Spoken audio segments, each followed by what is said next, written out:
Hi everybody, welcome to my channel. I'm Amanda. If you like my channel, please like and subscribe. There's a notifications bell down in the corner that will let you know as to when I go live. And so I'm going to talk a little bit about what's going on right now. What are we going to do, right?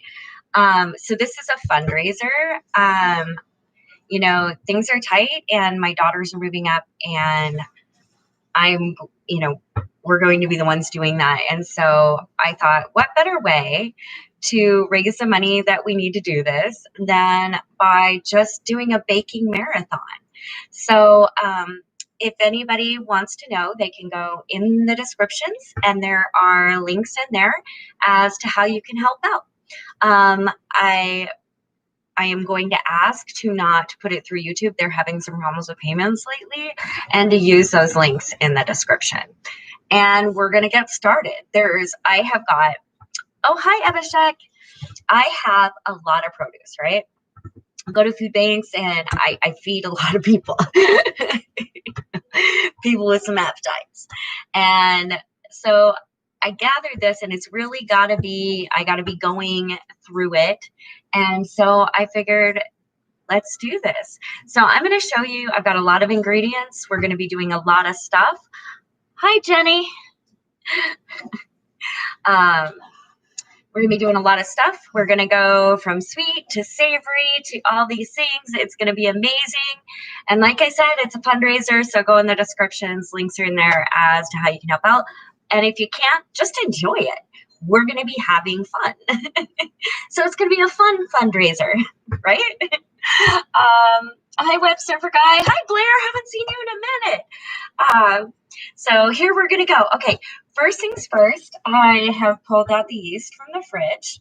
So we are going to make a couple different types of dough. Hi, Amanda. Fundraiser for the homeless. No, Patty. This is not a fundraiser for the homeless. This is a fundraiser for the funds needed to get, right, Abhishek? Fundraiser. It's a fundraiser to get, when I do fundraisers for a specific, when I do outreach, I actually have a separate outreach list that people can purchase from. And usually I will do like a certain organization. So no, this is actually funds to get my daughters over and it's going to be a fun fundraiser. So let's get started, right? Okay, so I have, and actually I set the camera a little different so I can kind of back it up. So if I do this, you guys can see what I'm doing, right? So I think maybe I've got this down. All right, here we go. So first things first, we are gonna start our dough. Hi, Rowan. Thank you. It is a really wild story. Like life is really crazy sometimes, but you know, it's crazy wonderful if you let it be, you know, and I do. Okay, so we're going to start with the flour, right? So Tracy gave me these wonderful colored measuring cups. So I'm going to be using them, if not a little loosely, but you know. Hi, Christian. Hi, Patricia. Okay, so we're going to start with, I'll address comments here in a minute. First things first, move your coffee so you do not spill flour in the coffee. Okay. I got this going. So I'm going to add, because the first thing I'm going to do is a sweet dough. So I'm actually just going to go with about 2.5 cups of flour.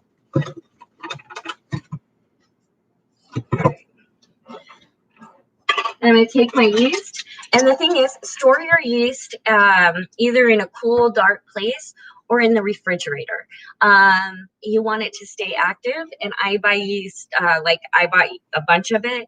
And so definitely put that in the fridge. So I've got my 1 tablespoon and I'm just going to take a tablespoon here and another like half, right?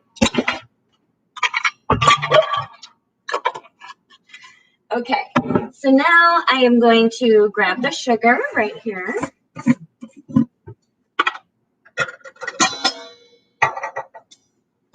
And I'm just going to put, it's about a quarter cup sugar in there.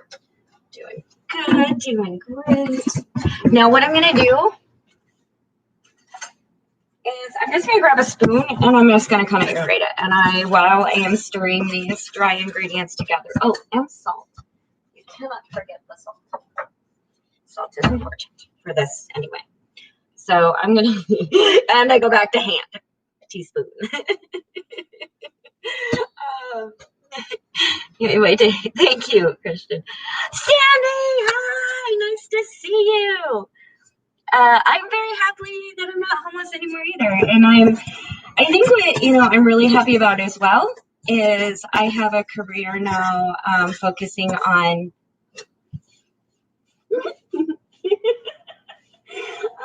and then cover yourself in flour. I have a career focused on ending chronic homelessness and really bringing people together, connecting people, and work with the city, about a bunch of different things. But that's what I'm really glad is that I got this lived experience enough to understand a deeply multifaceted issue. And that's a big thing. Like, yeah, I went through it, but I have this knowledge that I would not have otherwise. So it's, in everything you gotta, even if it's rough, grab the good out of it. There's something to hold on to. Hi from Minnesota. Yep. I'm happy. So how's life? Life is good. Life is good. I mean, here's the thing. Life is tough, and it's tough for everybody right now. But when I look at it, like literally, what can I complain about? I've got, my son, his wife, my grandchildren, my daughters are moving out. I have got an extended family full of kids. Like, for me, and I was just telling Athena this morning, it's fulfilling for me. That is rewarding. And it makes me feel so good that I can be that for so many people, came from invisible people and saw you in the video. Yeah, that was a while ago. Okay, so next thing, I kind of got to talking. Oh, and this is a marathon, so just know this is going to kind of go on and on. So I'm going to be chatting it up at the same time. So what I'm going to do is I'm just going to take, it's a 1/4 cup of butter. It's already softened. And I'm going to grab about a cup of milk, okay? Peyton, I'm so happy to keep going. Thank you, Peyton. Okay, now this is goat's milk. And goat's milk is pretty high in fat, so that's why I'm using this. So I'm going to put in, let's say about a cup.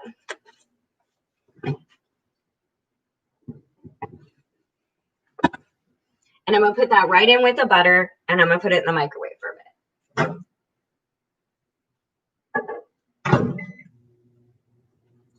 Then I'm going to make, first I'm going to grab my wooden spoon. That is important in this. I do like wooden spoons. And you just kind of keep stirring it around. It's just super simple, super simple to do this. So you guys will see kind of the recipes that I use frequently. Also later on in the night, I'm going to be making some Play-Doh for the babies, which will be absolutely wonderful. Now I do have a cooking thermometer, but here's what I do, okay? So our temperature runs about 97, 98. So you put your finger in there and it's still a little cool. So that means it's under that. So I do it to where it's just warm to the touch, like a good warmth to it. Not hot, not where you're burning yourself, but good warmth. So I'm guessing about 115, 120 degrees, I guess. I'm basing things off our perception. So we'll go with that. I just realized that a good warmth means nothing really. Hi Brittany, welcome to my channel. It's really nice seeing so many new people coming in, and I just absolutely love it. I love the messages from around the world. I love being here and that's why I really like the lives too. Is because I'm able to interact with you guys. It's not one-on-one, but it's this room of people that to interact with and have this shared, positivity for the day. And that's, That's pretty awesome, you know? Okay, love the light and light your energy gives off. Thank you. Thank you so much, Stephanie. I appreciate that, truly. Okay, we got this going now. Yeah. All right, we got it going. Let's see how we're doing. Oh, yeah. That's perfect. Give it a stir. We're just going to pour that right in the middle. Okay, now we're just going to combine that. Stir it up. Oh, I forgot. I did this so I could do this. So you guys could see. Usually I don't have it set up where people can see what I'm doing. So, yeah, we're just going to.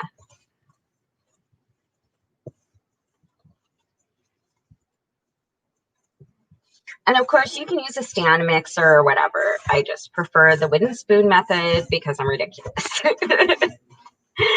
I might be getting a stand mixer soon, though. There was a used one my friend picked up that she's gonna drop off to me. Okay. I'm gonna scrape that off there. Now what I'm gonna do is I'm just gonna take, apparently I left the measuring cup in the flour. So I'm gonna just spread it on my hand a little bit and I'm gonna mix that up.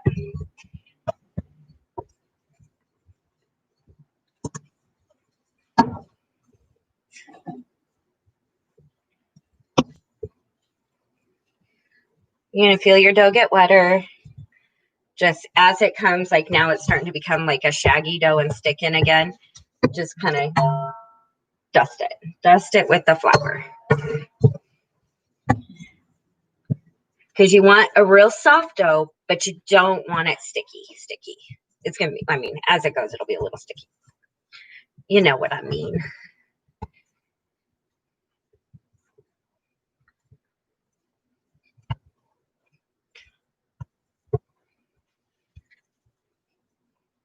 Let's see. You need a cameraman. Right? Okay.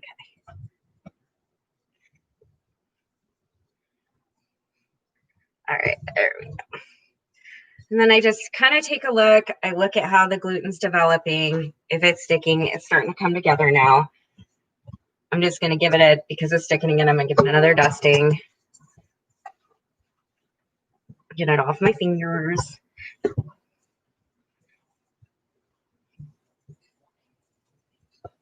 Ah, yeah, there we go.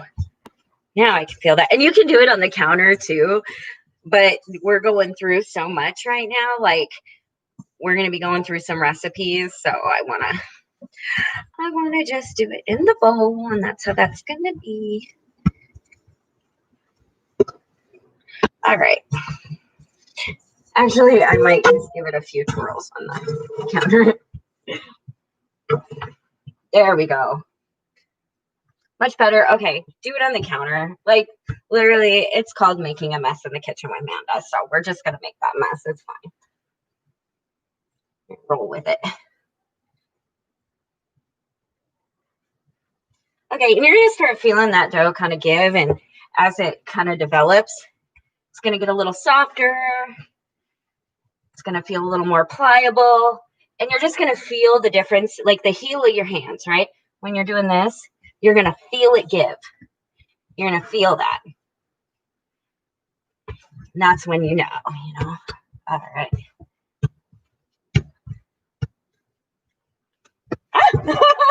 Do not do that. I almost dropped it on the floor. Do not do that. Okay, so I'm going to put some oil in there. Just kind of coat the bottom with the oil like that. Put my dough in. I'm going to flip it like that. And then I'm going to rinse off my hand, of course.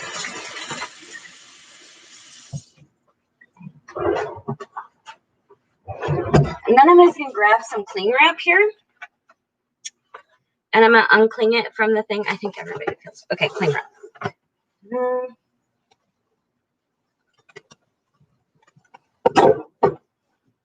And I'm gonna knock all the stuff over. Yes, please. That's a great thing about lives too. There's no blooper reel. It's like in real time. Okay, so we're gonna set this over here. And we're just gonna wait till that doubles, right? Okay. I'm gonna address some comments real quick while we're going. Let's see. You're such a beautiful spot. I've been saying it cooking. Right. Oh, thank you so much. I appreciate it, Debbie Ann. You need a can, right? Hi, everyone. Please consider donating to the fundraiser to help the children. Thank you so much, Web Server Guy. I really appreciate that. So the last I do his name. You're insane. Maybe. Stephanie. I'm just reading through comments, guys. Sometimes it takes me a minute. Okay, so we have that sweet dough going, right? Now what do we need? We need something to put in it. So that's what we're going to do next, right? Okay. What we're going to do is we're going to grab this here. And we're going to grab some sugar and throw it in there. And almost, well, I would say most of my recipes, you can substitute honey and it works just as well. But for right now, I'm going to use sugar.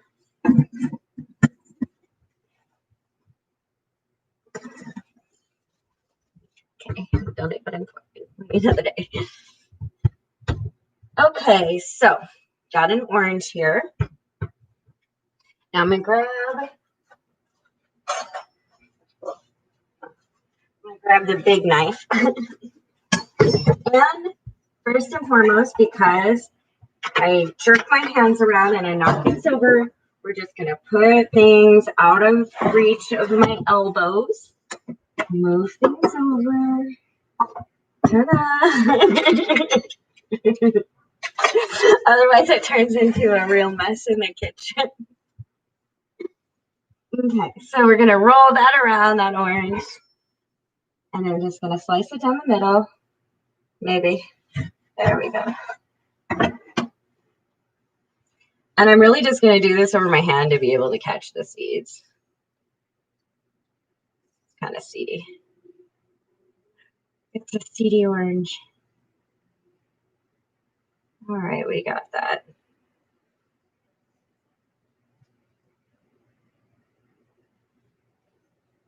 Let's see. How's the weather like there? It's beautiful. It's absolutely beautiful. Couldn't ask for better. It's just perfect degrees. It was kind of what'd you call? Well, like foggy, drizzly, rainy the other day. But I mean, honestly, we need rain. It'd be great if it rained because that'll cut down on wildfire risk. But oh, it's been nice. It's been real nice. And my first tomatoes, I'm growing aroma tomatoes, and my first tomatoes came in, and there was one for both Ten and Amelia. They got their own tomato, and they got to pick it. It was so adorable. I mean, just like perfect. Okay, let me go rinse my hands real quick.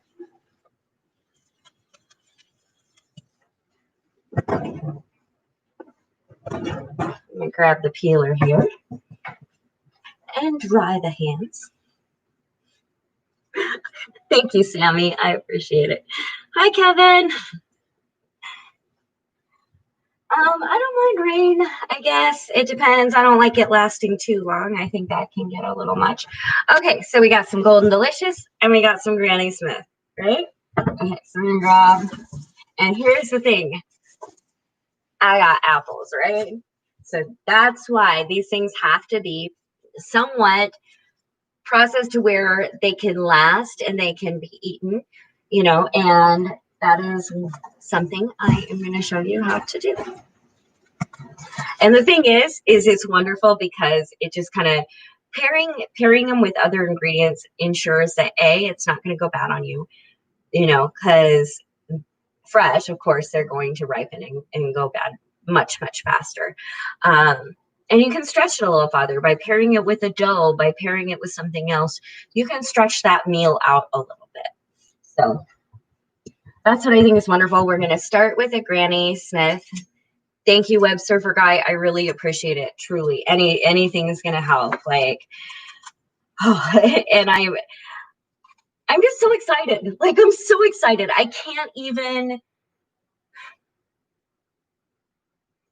It's hard to even put into words how absolutely excited I am to just have, you know, the rest of my family around me and my children. It's a big deal.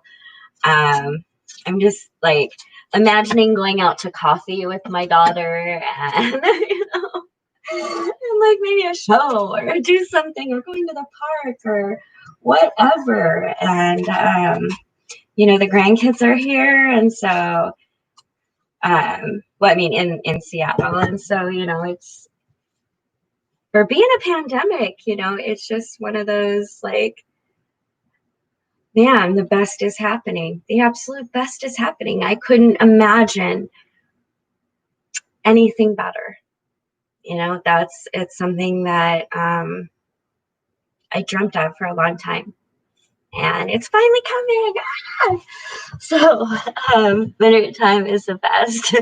I don't like the cold. I'll be honest. I don't like it real cold. I like our weather. It doesn't get like super, super cold. So I'm good with that.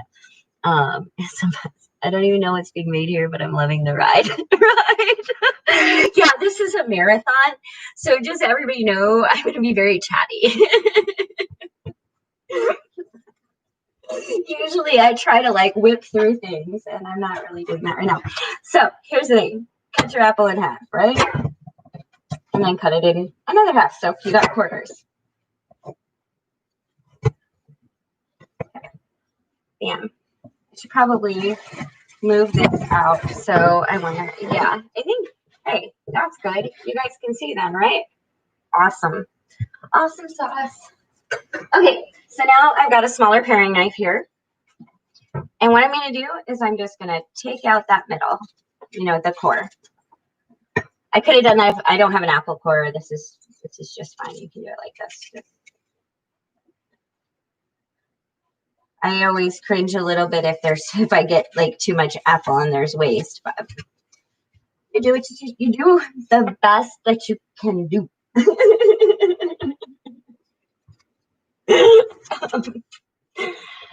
Let's see. How far is Coos Bay from your location?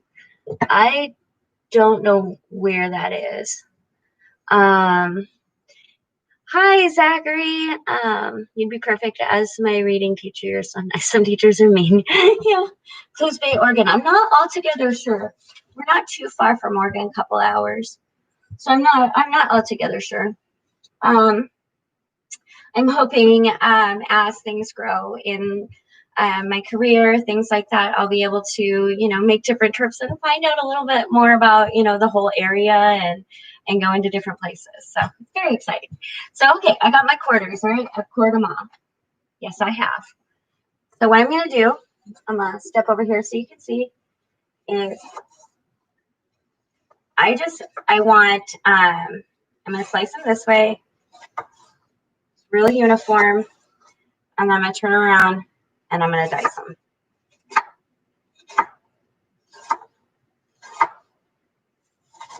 Okay. And I'm going to put those in there.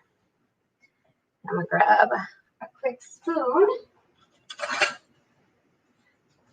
And what I'm going to do, I've got that sugar and that orange juice in there. And I'm just going to put them right in there. Just like that. Let's see. Is it Debagiti? I'm going to say Deb. Thank you so much. And you know, you guys, all your positivity, it just means so much to me. Okay, so some more apples. We're going to dice those up. So this is going to be a process. And hopefully, don't cut yourself. And I will try not to cut myself. Oh, yeah. Preheat your oven too. I forgot that. I gotta preheat the oven to 350.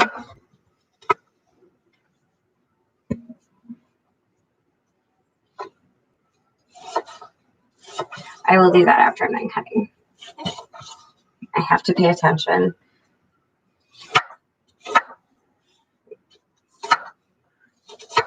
Here we go. In the pot. In the pot. Okay. Oven 350. Because I almost forgot.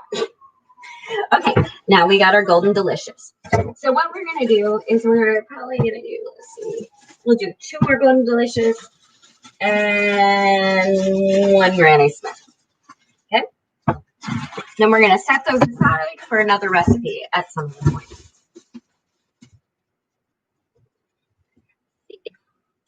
Thank you, Harry. What am I currently using to live stream? My laptop. I haven't. The thing is I like I have very little time to figure things out on that level. So I do what I can, and so this has been just honestly the easiest way for me. However, I should be using, you know, I do have a Canon. I should be using my Canon, but I use that more for photography. So again, oh, cool. Oh my gosh. All right, so cool beans. I just want to show you this. Be real careful.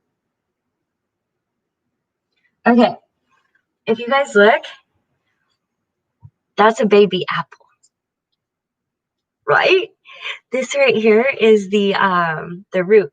So I have some lemon seeds, so I might just kind of pop them in. I will be back. Oh, I need to see the little bag. All right. I don't know what's happening. I couldn't find it in a good amount of time.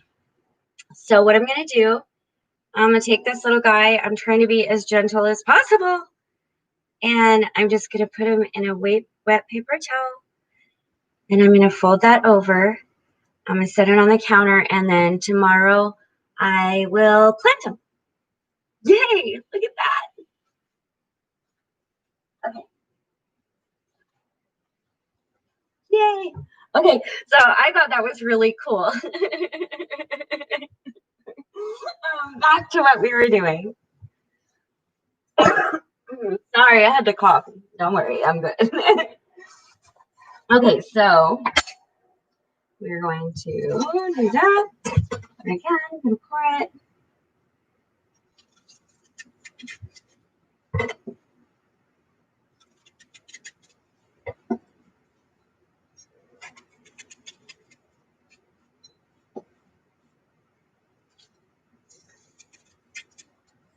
Okay.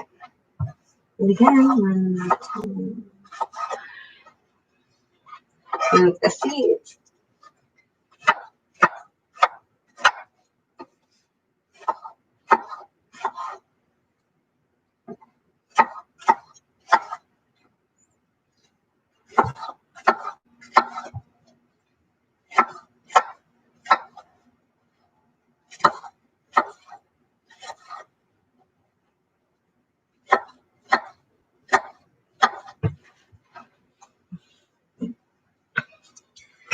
All right, so we're getting these all going. Okay, grab another one.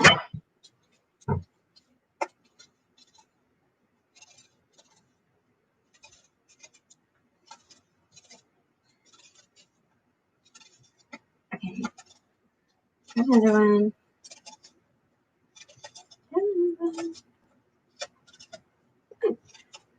What? Huh? What are you making? I am peeling apples because I made a sweet dough. And so what I'm going to do is I'm going to start working my way through the apples.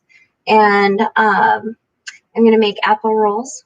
And then those can be frozen for like grandbabies' breakfast and stuff. You know, I'll just kind of, I'm going to pack it full of apples so it'll be super yummy and super healthy. And they love apples. So I'm going to start with that. And the dough is rising right there. And then I'm going to move on and move through these ingredients and do what I would be doing for food prep. Fun, huh? And we're calling it a fun fundraiser. So I'm going to get chatty and have some fun with it. I am. That's why I'm addressing comments after I chop things. Because if I was, yeah, that would be, that's not a fun life. That is not a fun fundraiser. That is a medical problem. Like, no, we're good. You're right. Pay attention.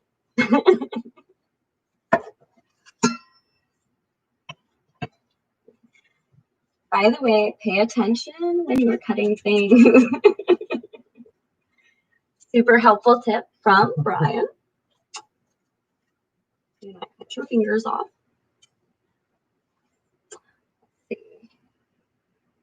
Hungry. This is making it worse, right? I know the great thing about this is though is like I will so be like testing and trying things too. So that is, I think, the best part about baking is getting yummy stuff. So what I was saying, Brian, if you want to come here, I will show you. I've got some sugar and I've got some orange juice in there. Yeah. And I'm just throwing these in there because number one, it'll help with the color so that they don't go brown so much. And it just kind of gets them to soften. And that's what I want. I want them like a good soft apple.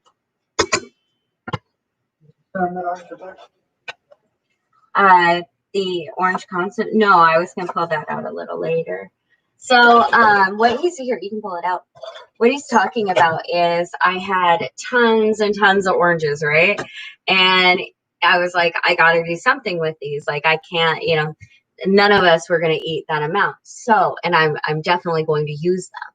So what I did is I took the oranges and I juiced them all, put them in a pot, and I made orange concentrate.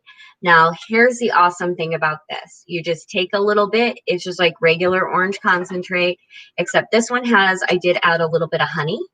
And you boil it down till it's concentrated, put it in the fridge, and you can use it in recipes. If you're doing something with oranges, you can, like, I can put it in, you know, a cup, and the babies have ready-made orange juice. So awesome stuff, you know, always thinking about ways to, you know, because like at the food banks, a lot of this food is donated kind of at end of life, right? So it's the stuff that would otherwise be tossed. And so what you do is you save it. It's still good.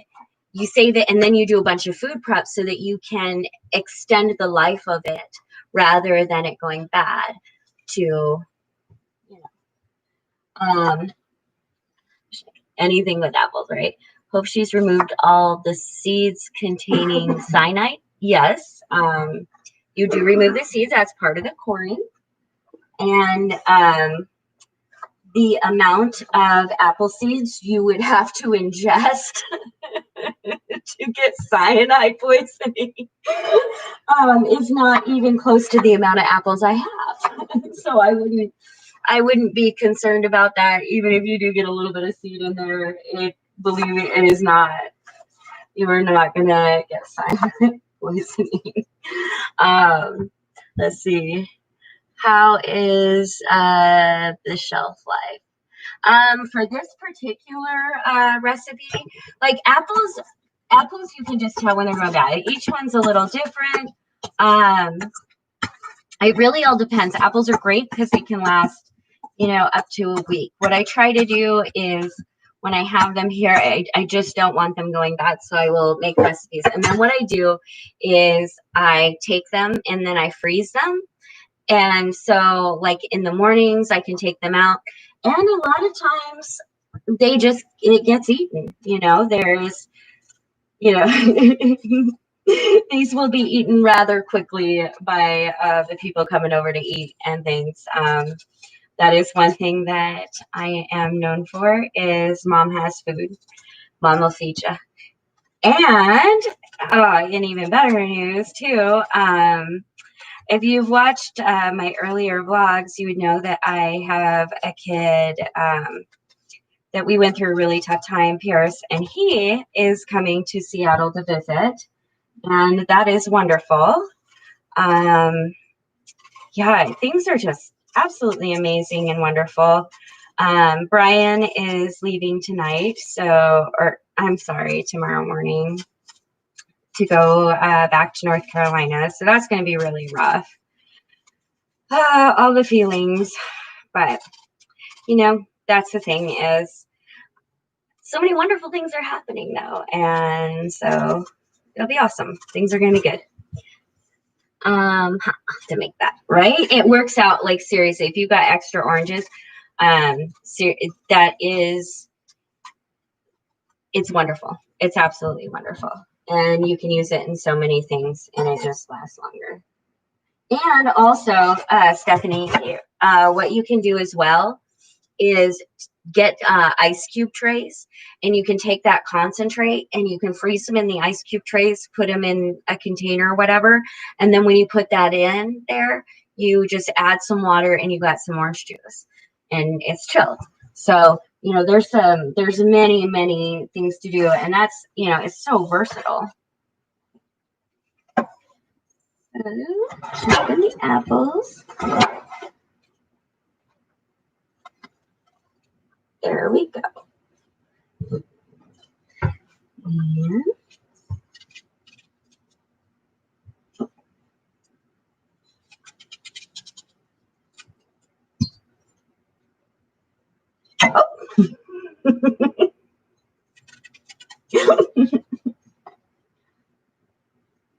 okay.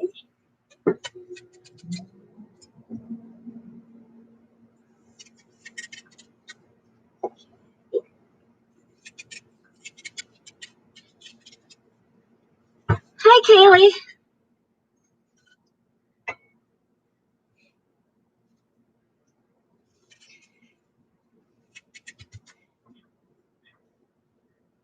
Damn, these restaurant when you got me on that. Right? Well, not everything, you know, I tend to experiment some, so not everything is a winner. But it's such a joy to be able to feed the people you love. I think it's like the top of my list. I'm like, do you like it? Is it good? Like I made spicy pickles, and it was I don't really eat pickles, but apparently they are as my son said, slapping. Okay, I'm gonna clean this area up so we can get started on the other stuff.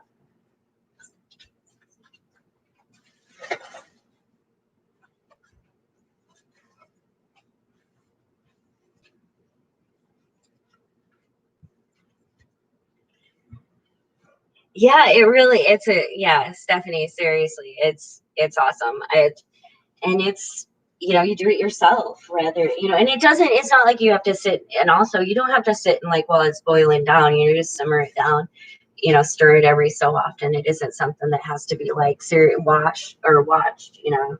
So. All right, back to chopping and watching our fingers.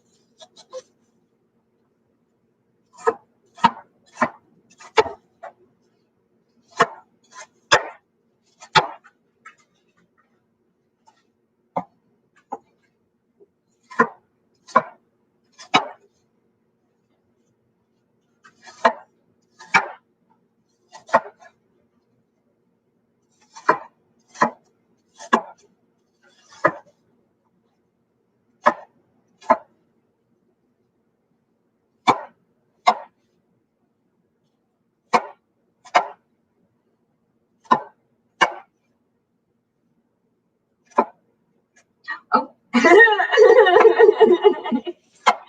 Careful of knife slips.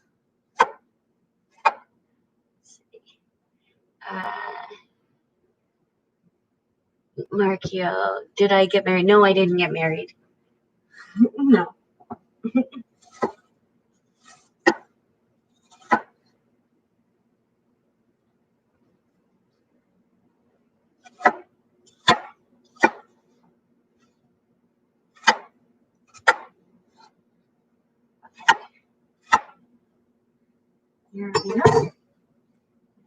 Okay, and just put those apples on there. Stir it around. Where you this close to cutting yourself? I know that was the but I didn't though. But I didn't cut myself. I think that's the key there. Where's the mask? Actually, here's the thing, Markio. When you're in your home and things, you don't need to wear a mask. And so these things are all going to be eaten by the people in my home. And so that is not an issue. If I was going to pass them out because it's a respiratory issue, I would definitely make sure to go and wear a mask. Thank you. Phil. But masks are, you're absolutely right. Masks are very important. Okay.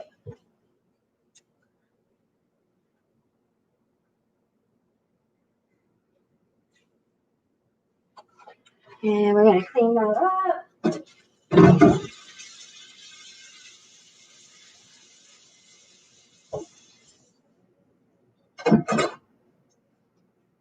And just wipe the countertop down.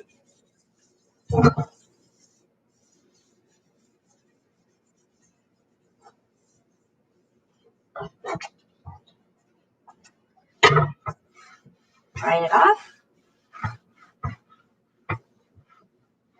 All right, now let's go take a look at our dough. Oh, look at that, guys. It's doubled in size. So actually what I'm going to do, I'm going to let this, I'm actually put the towel on, let it dry for a minute, and I'm going to warm up my coffee and take a couple drinks. So if anybody has any questions or anything, ask them now before we get started on rolling out the dough. Where are the birds? All over outside. As a matter of fact, I got some bird seed. And so I've been throwing it on the roof, trying to lure them in. Like, hey guys, I'll go out and say hi to them. I do love the birds. They're wonderful. Coffee's amazing too. Okay. So here's what we're going to do. We are going to take that off of there. We're going to take our dough out. What we're going to do is we're just going to flour this up. Okay. Spread your flour. Just like that.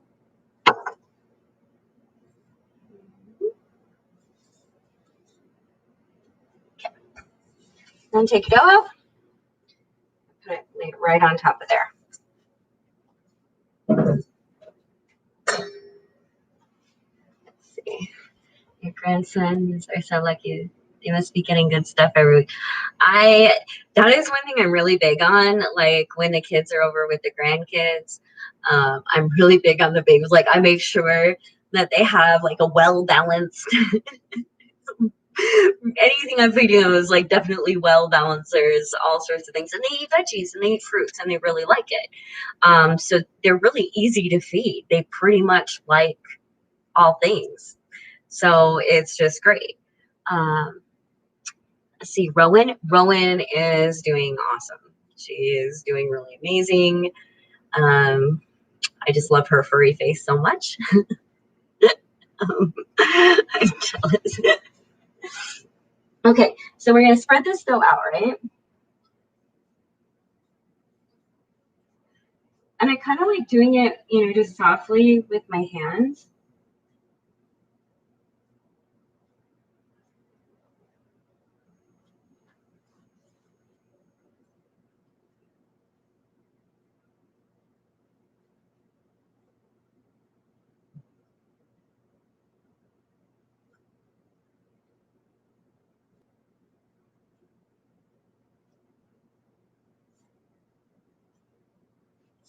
kind of get a good rectangle going there. Okay, got that. Good, good. Now I'm going to pull out our pan. I'm not sure exactly what size this is, but it's a good one. It's a little bit smaller. And I'm actually just going to put a little bit of oil in that one.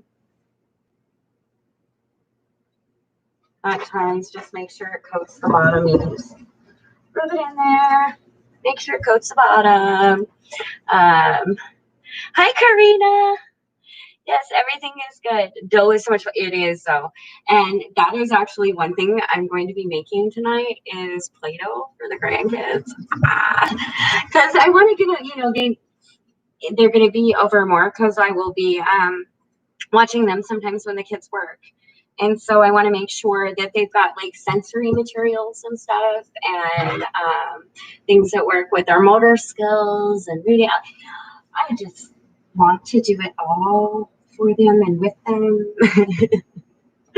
You know, for a while there, the kids had gone over to Colorado, and I was really hurt. I love my grandkids so very much, and I didn't get to see them for a while, and they're back, and things are going really good for the family. The family unit is getting stronger. They're getting resources now. And so having this time with them just means the world to me. And so I just want to make sure that I build on the lessons that I learned as a parent, like the things not to do, and really build on the things to do, and be the very best grandma I can, I guess. You know, no matter where you live, we have to think positive. Yes, true. Homemade Play-Doh. Yes, homemade Play-Doh is the best, and we will be making different colors too. So, but first thing first, apple rolls. Get rolling with this. So I want you to grab some brown sugar.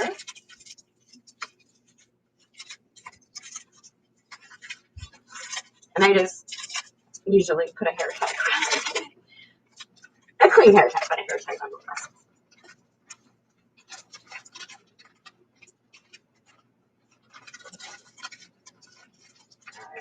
There we go. And I would say, okay, I just piled this on here and I didn't tell you how much. Definitely do like half a cup. Half a cup is good. Hi, Nick. Okay, so we got the brown sugar. And we're going to have fun, and we're going to spread that with our hands, too. We're just going to have fun with our hands. Okay. And I think you can kind of see I'm going to move it just a little bit. Can you see what's going on here? The process. Okay. So I got some apples here that we just cut. And we are going to pile those on, right? Just be generous. Real generous.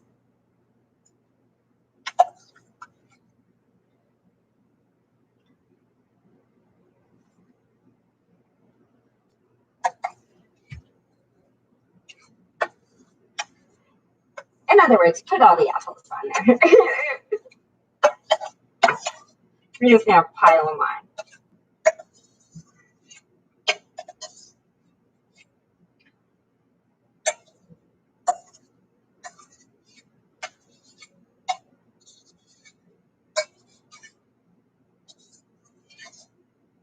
And we're actually, this juice right here, there's like about a quarter cup of juice in there.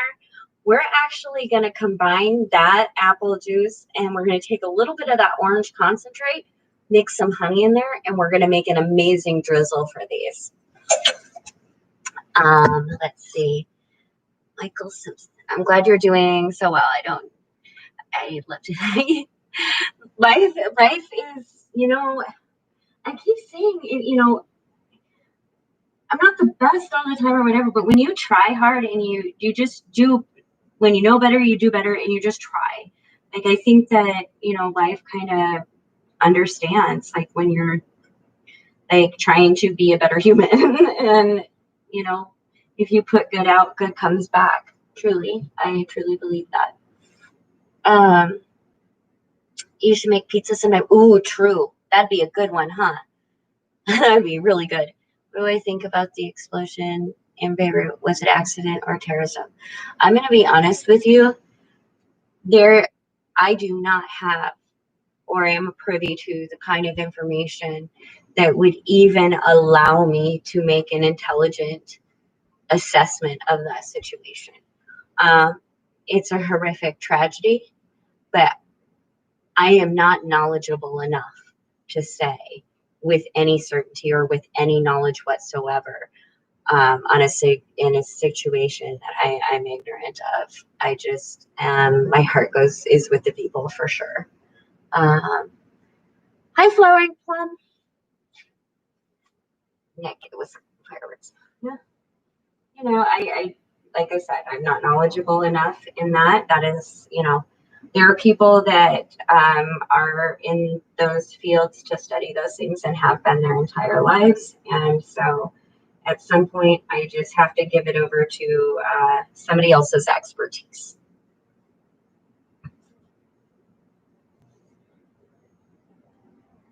Okay, so we're rolling this up. And there's a lot of apples in there, so we're just kind of pulling this edge up real gently. You don't want holes in your dough. Just want to do it real gently.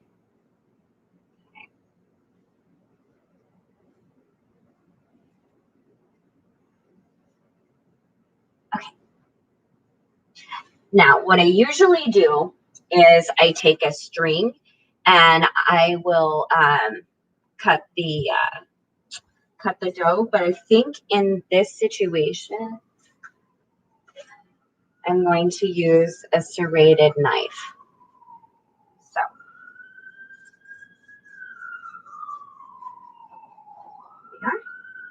Let's see. Like, Manda, I'm going to become your neighbor and your taste tester. I will bring stuff down, like our maintenance man and his wife. I know she likes fruit. So like when and big recipes like that, I'll make sure that they get some, or like when our building has a manager, stuff like that. But yeah, I do. It's just a wonderful feeling, to be able to provide something. Nick, no, I didn't. No, Brian is my boyfriend. We are not married. I am. Okay, let's see. That is a lot of apple. It is. It's going to be very tasty.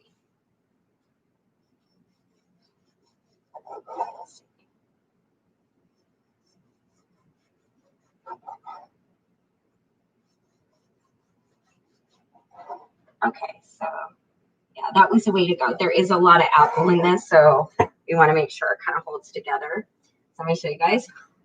Look at that. Okay, so I'm going to layer these in this one like that. And trying to spill as least amount of apple as possible.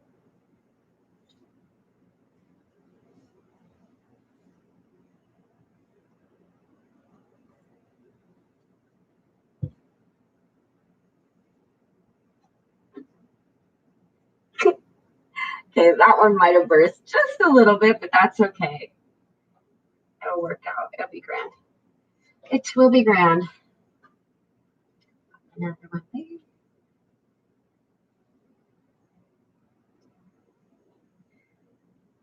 Oh, you guys, this is going to be so yummy. Okay. Now you just kind of take your extra apples. You can throw those on top. Just like that.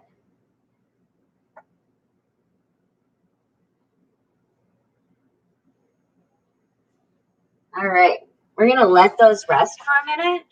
I'm going to show you. Let me rinse off my hands, and then I'll show you.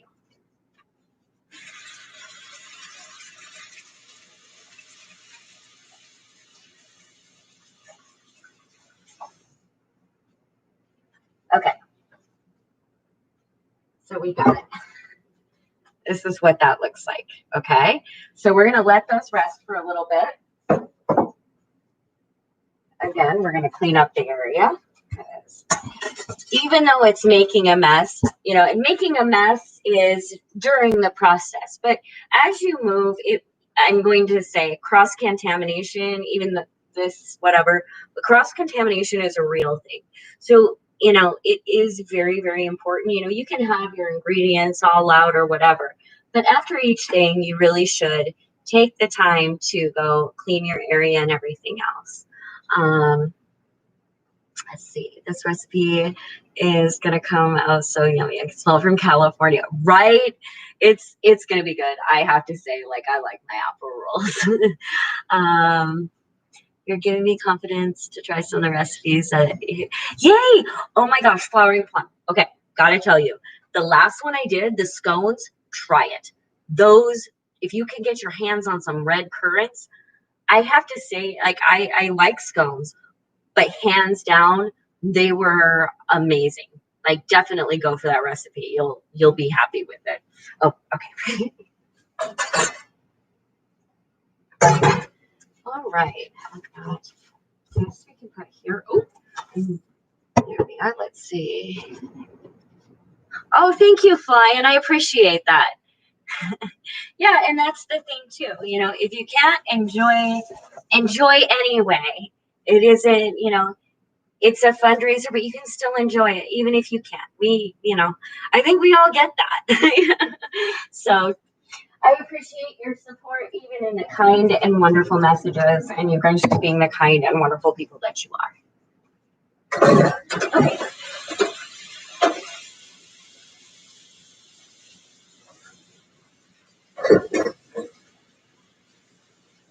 So I'm gonna quick come over here. We're just gonna catch all that sticky brown sugar stuff.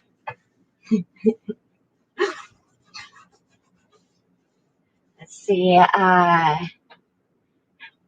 Let's see. I'm not a mod for this channel, but I really hope Manda does. Thank you so much. I really appreciate that. But I can honestly say, I have always wanted to make a difference in this world. That was one of my dreams since I was young, is to be a positive difference in this world.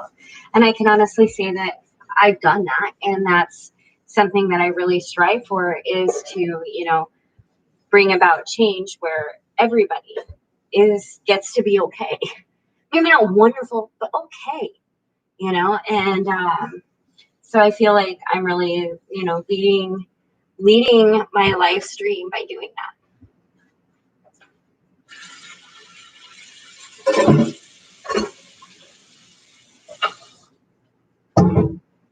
All right, I've got this back over here. I am going to go and I am going to heat up this coffee before we get started on the next recipe.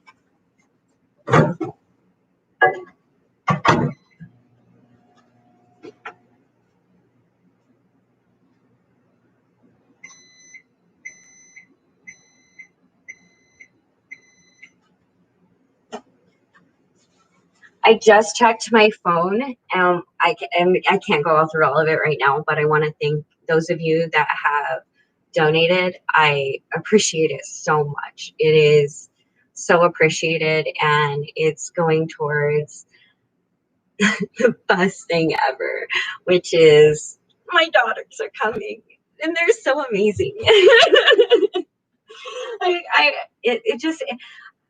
I don't even know how to express, like,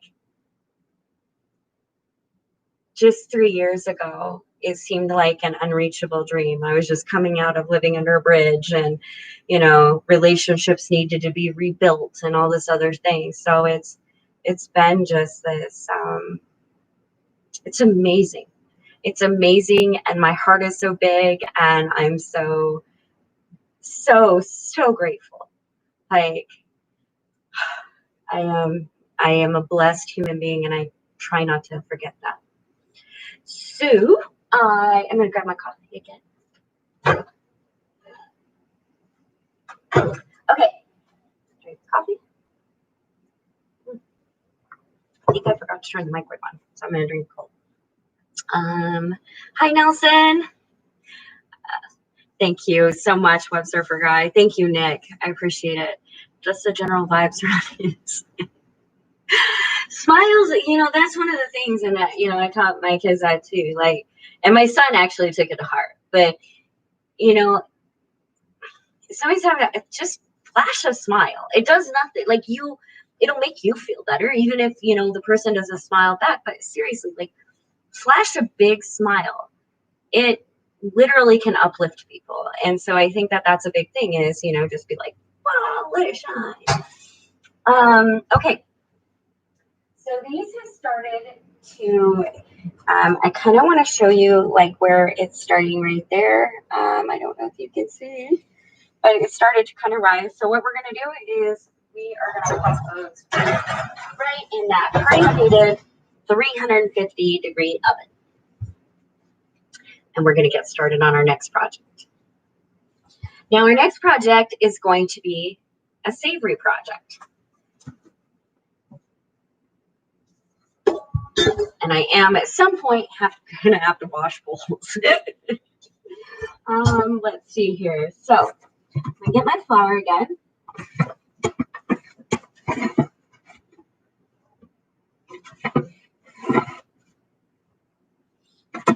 Just about a cup and a half, 2 cups. Get some of the yeast in there. Now what we're going to do again is we're going to take the butter, put it in the cup, and again add some milk to that.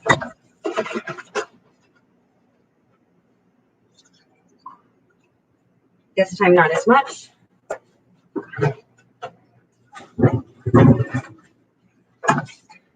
I'll pop it right in the microwave. Okay. Some salt.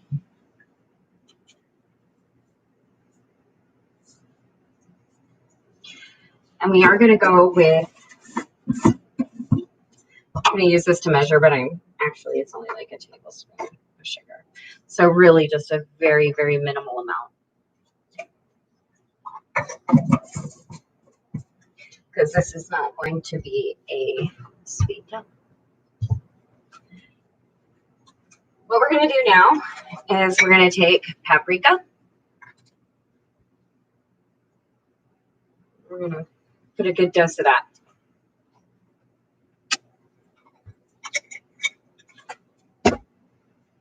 Oh, oops, that goes there. Okay. Take my spoon. I'm going to stir that around. So it's going to turn. You're going to still see that paprika in there. It's just going to be like a nice, like almost like you were going to coat something with it, but we're not. Okay, so we got that in there. Mixed it all around.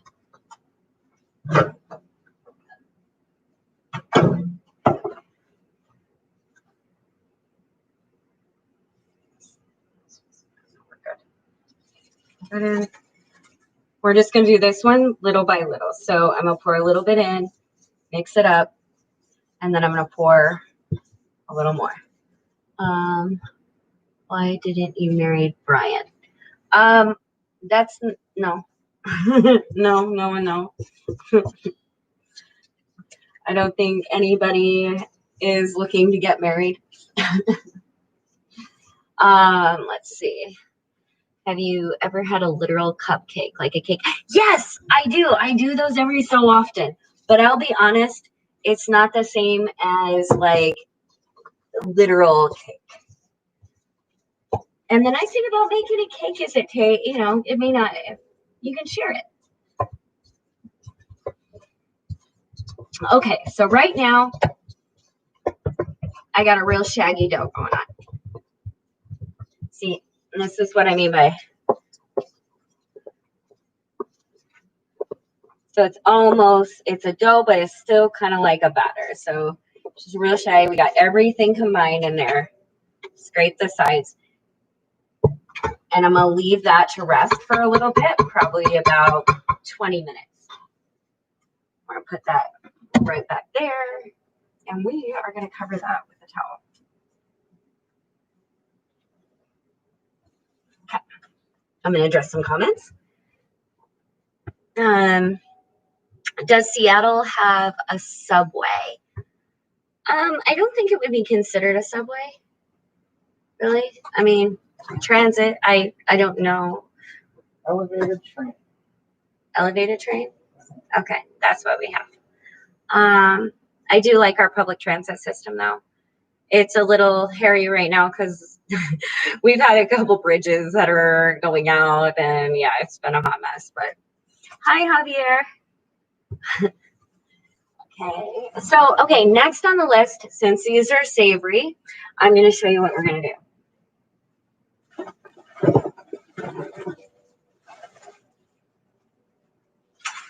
I have this big bag of spinach, right? Tons and tons of spinach, all the spinach. So I'm going to take that spinach, and we are going to make a nice spinach Parmesan sauce.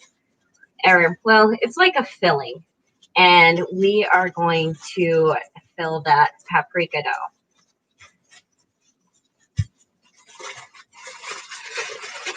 You want some? No, you good? What? Could you help me rinse the bowl? Thank you. I appreciate that. She's a mean one, yes. I mean, no lie, I am a handful. Like, I don't. You know, and that's the thing, though. I mean, I guess it is a joke for some people, but bipolar is no joke. It is hard to deal with, especially in a relationship. So we have all this frozen spinach, right? Yay! Do I have a cooking background other than in some other? Yes, I've been cooking since I was little. It's always been a real big thing in my life. And it's something that really brings me a sense of comfort. So yeah, it's huge. Okay, so we're gonna grab our big knife. Well, let's see which one I got. Let's see. You should connect your laptop to the camera. It'll boost the quality. Connect HDMI. Search. Yeah, I know. Brian has been trying to get me to do it. Yeah, we tried to get two cameras set up in here, but we just gave up on it after a while. Like, that's what I'm trying to say. Like, we both have like other things to do. Like, you know, if I have to look up that, and when I look up, you know, or I have a class to do that's, you know, going to be helping me unhouse, I'm going to do the other. And then I'll just do this the norm, you know, the way I do. It really all comes down to time and concentration, and really where I prioritize my time. I love YouTube. I love blogging, but my main mission is to help the vulnerable. And that's my demographic that I fight for here and give my all to. Well, I guess not my all because I am doing this right now, but I try to give the majority of my time and attention to really being a person that, you know, is helping solve the issues rather than hand wringing. Okay, I have to take a break for a second because this is frozen and it's real cold.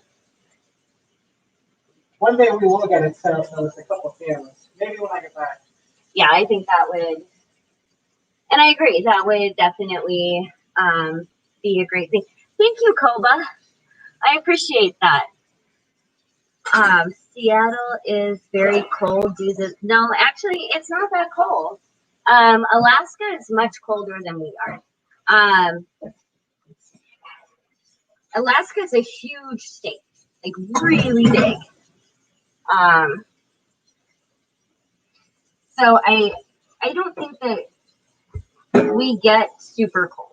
Like, I think that there is like a few weeks that we go down into the 30s, but you know, it rarely, if ever, gets, I mean, maybe a few days it gets under that, but for the most part, I'm thinking it's cold when it's in the 50s, so yeah.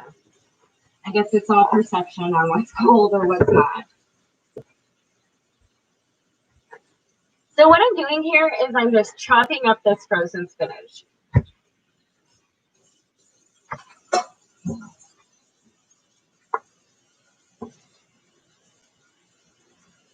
And there's a lot of it.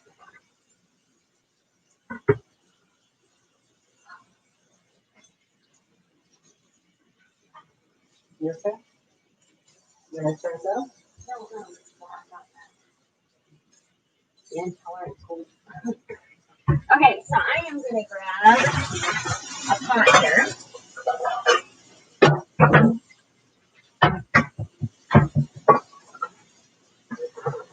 And what I'm going to do is I'm going to put a little milk in there. Cocoa free. Alicia asked about 1,000 grams. I'm really proud of you, all the things you've been doing for the homeless all these years. It's not just me. There's a lot of us out there, and I think that, you know, no matter what person group you help, if you're helping people, grand. Like, just even if it's helping yourself sometimes, you know, that's a huge thing, or helping a loved one or whatever. I try, and actually it's been a thing as of lately, to where I try to bring myself back down to remember that I have a circle, like making sure, you know, I also have time for Brian as well. That's important. And I think he's had to say, hey, hello, you know, focus.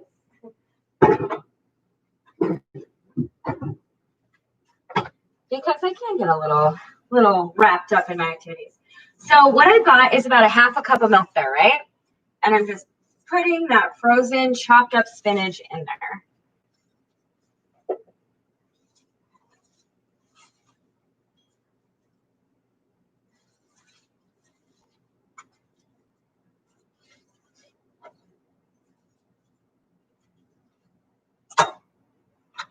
If you see me cringing, it's because cold seriously hurts. I'm intolerant to cold.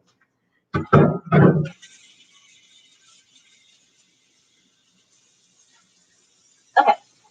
Again, wipe up the area. Let's see. I'm thinking about starting to donate once I get on my feet. You know, and even if you can't donate, you know, we can all donate our time. You know, right now we're on YouTube. You know, you can go on social media and learn. You know, you can do all sorts of things that make a difference. You know, I've been making a difference. You can all do all sorts of things to make a difference. And the thing is for this particular episode, of course, this is a fundraiser for this particular thing, but it doesn't mean it isn't a requirement to watch or anything like that. It's just a good, fun way to get help with the trip. Like, it's a big deal. It's something really important to me. So, okay. Hands. Thank you so much. I really appreciate you. Okay. Their economy is going right now. There's need everywhere. Yeah, absolutely. There really is. And we are seeing a large rise in the population. And it is more important than ever that we are, you know, I have news as of next week. I'll share it then. But I've also been asked to partner with a very critical organization, and I'm really stoked about it. You know, but I will talk about that in another episode. Like in my advanced medium English, I learned a few words with your life under Bridget. Thank you. I do reading and music every day to improve English. That is really good. And hats off to anybody who speaks another language. It is difficult, and hopefully sometime I will learn. You know, that's going to come with time, of course. I'm learning more every day.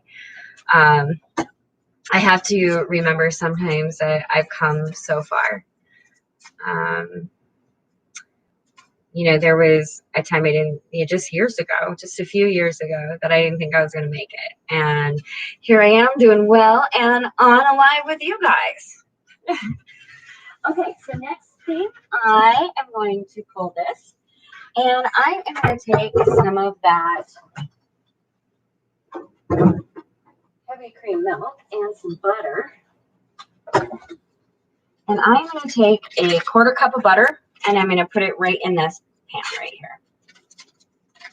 Let's see. Are women in a more dangerous situation when they are homeless? Yes. Yes, yes, yes, and yes. Absolutely. And that's not to say it isn't dangerous for men. It is. But being a female, you have to be extremely vigilant. There is always danger. But that's why community is so important, and that's why resources are so important, and it's huge. Let's see, the books on the table. Ray Fam is forever blog. Hey, can you say hi? Hi, Ray Fam is forever blog. I gotta put this back.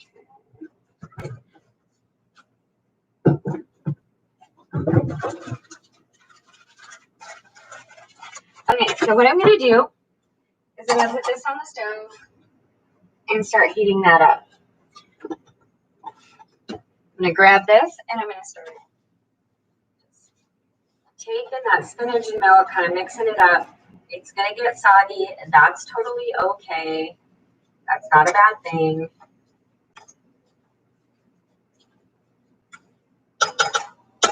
About this stage, also, you can start throwing some salt in there. Where's our salt in it? Okay. Oh, there it is. Forgot where I was putting stuff. Put some salt in, some peppers.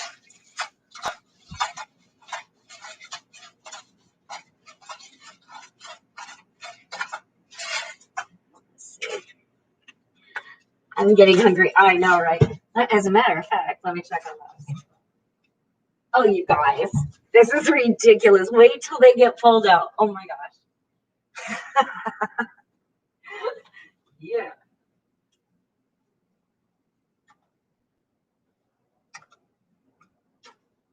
They are going to be super yummy.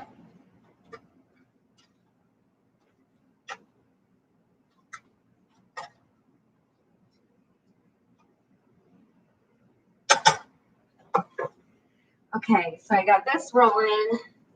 Now, what I'm going to do with that is I'm going to heat that up, right? Heat that butter in that milk there. And then I'm going to start adding some cheeses, some Parmesan, kind of a mix. It's what I got on hand. Your tease when it comes to what comes out. I know, right? Yeah, it's amazing. Like, really, I just checked on them and we're like, yeah, they're going to be so good. Can you like pass one of their rolls? You're gonna get to see them, and that's like the cool thing about doing it like this. I thought this is a good idea. I like this. I like doing a marathon because then we can go through like all the stages. It's pretty awesome. Okay, so now I'm just gonna stir this up.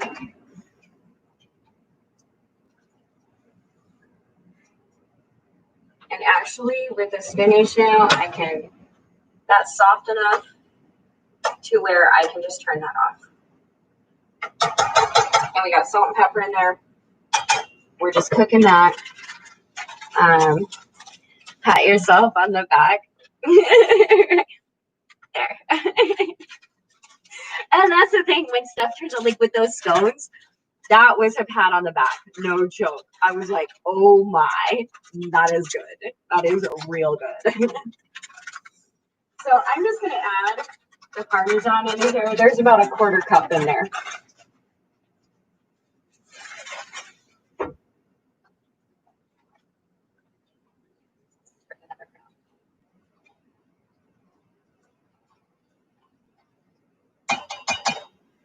Stir your spinach. Check on your rolls. Oh my gosh, I can't even. They smell phenomenal. They look phenomenal. Very good. Okay, so now what I'm going to get started on now is that orange honey glaze, right? Just to give those apple rolls just that extra kick. So we're going to get started on that.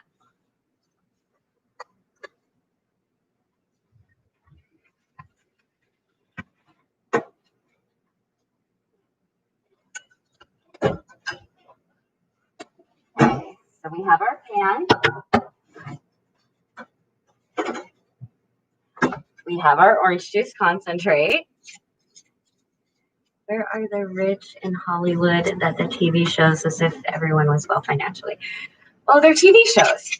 They're TV shows. They're meant to, you know, that's not normal life for many of us, and you know, it's made for a specific demographic. That's, you know, we have to be careful forming biases about what we see without looking at the whole picture. You know, and there is a huge wealth gap in the United States that is widening daily. Back to the fundraiser. Okay, so I got a quarter cup of orange concentrate in here. I'm gonna add some honey to this.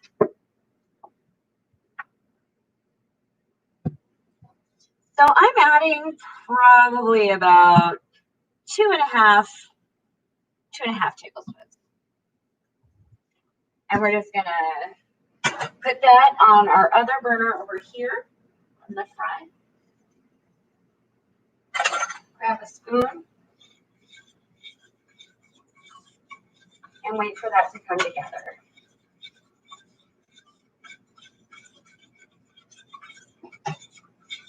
Stir up that honey in there.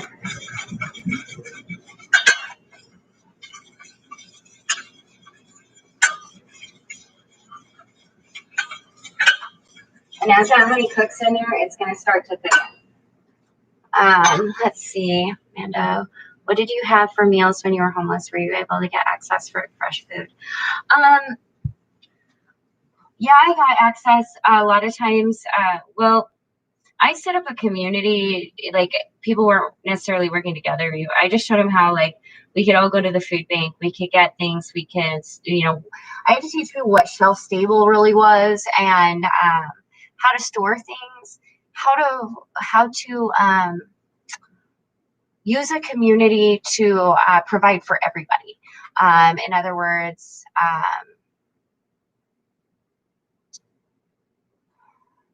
I guess we had access to it, but there were also days where, you know, the food bank wasn't on my list. I'd have medical appointments all day, and those days, like, I might have a granola bar the entire day. So there were definitely days of that, and but there were also days where I'd come back to camp and, you know, I'd cook a big meal for everybody, and it was great because honestly, towards the end, it wasn't just me cooking. You know, other people were reaching out and cooking for everybody. And, you know, there were times where it got real hairy, I ain't gonna lie. But, you know, for the most part, people really came around. And we built this amazing community that many of us now, like, we're still family. And to me, that's amazing. It really is.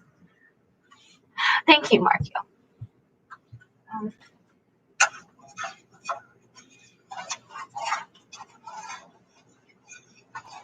This needs to be turned down. Turn that down just a minute.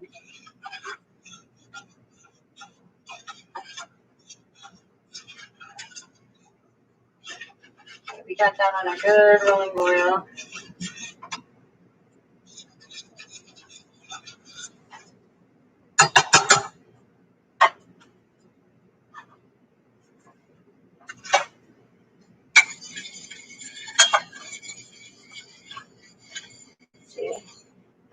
You make a good leader. I try. But then again, you know, there's also a time when, for example, if I don't know something about a subject or I'm learning from one of my colleagues, I need to set aside that that I'm a leader and really learn to listen and follow the instruction of those that know more. You know, and so I think that's really important as well. Were there ever times when homeless you felt helpless? Yeah, oh yeah, oh absolutely, yeah, for sure. Absolutely, I'm grabbing more cheese, guys. As a matter of fact, like today, Athena comes over quite a bit. She showers here and like charges devices and stuff. But she was over today, and we were joking about that particular thing. Actually, was pointing out to people that I lived under a bridge. We were literally between a rock of ground and a hard place, the bridge. Like there is no more reality check than and when everything is stacked against you, like it does. And there are times that I was desperately ill and I didn't know how I was going to get through it. I really didn't. Or freezing cold, or just there were many times that I felt hopeless. But that's what I talked about too, I think, in the video, is looking around for things to ground me back. It isn't hopeless. I'm not hopeless. The situation is, everything is figure outable, right? Everything's figure outable. Sometimes we got to move on to something else, but it's figure outable. And so when I get those feelings of extreme hopelessness or whatever, I would really like listen for birds. Can I hear the sounds of water? What can I see that's beautiful? Where is the color? And really bring my focus to something that I could see or hear that brought me joy. And so that usually was enough to kind of snap me out of it a bit. I gotta put more cheese in there, guys. Is it better to give a homeless person money or food? Whenever I give money, friends and family always say they're going to use it for drugs. But I'm like, how do you know that? Okay, here's the thing. I know. Oh, that's a large subject right there. I'm talking that. I agree with you that that's a hard one. Here's the thing. What are they at? One thing I told my friends is, when you see someone with a sign or whatever, they know what they need. Like there are times that we really needed the money to support our encampment. You got to have ways to cook food. You got to have ways to keep warm. There are times that you need stuff for that encampment that people aren't just going to, that they're not handing out as resources, because you do tend to want to build a better quality of life. So if you want that hairbrush because, you got tangles in your hair and the only thing that the resources are handing out is a comb that breaks every time you go through, you need to be able to go and get that. The argument I have for people who say that they're just going to go out and buy drugs. When you give that money, you're giving it. If they go and buy drugs, they go and buy drugs. Believe me, they will get their money for drugs. It doesn't have to come from you.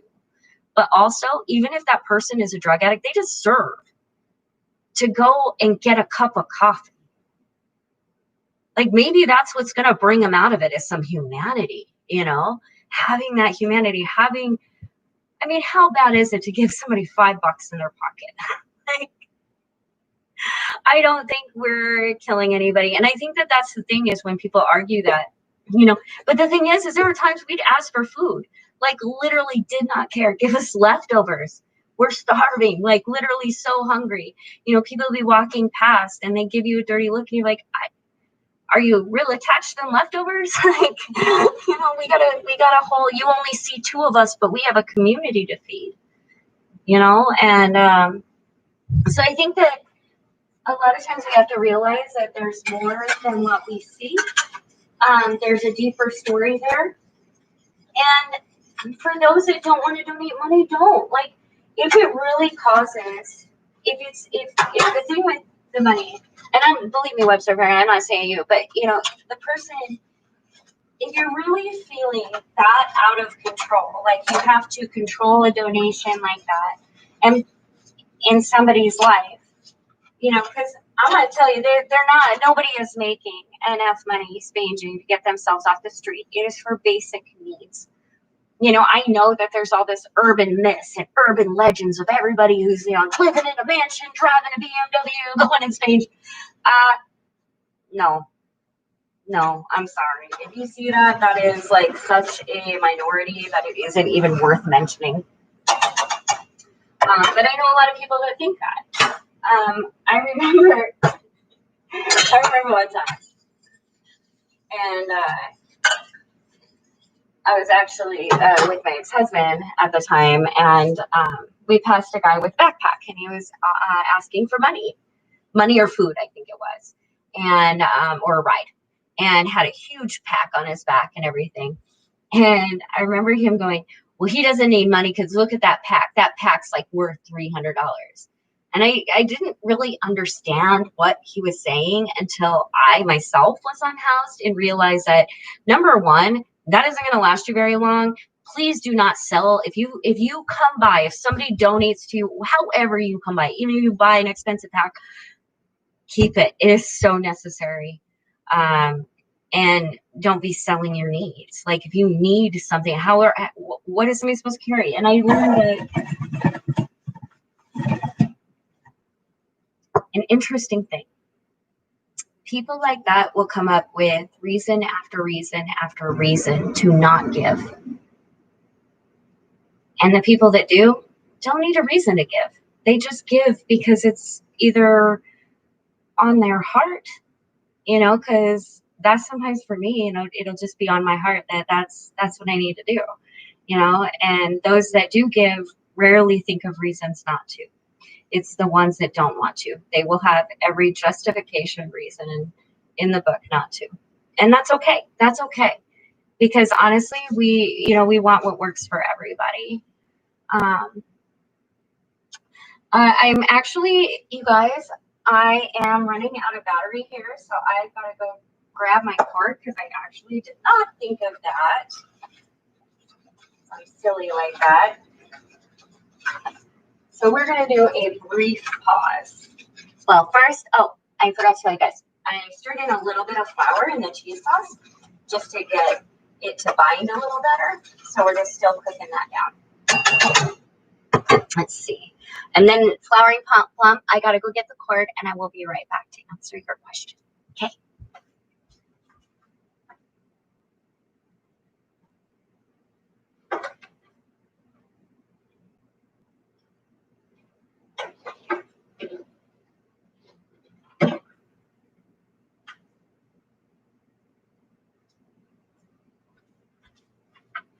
All right, guys.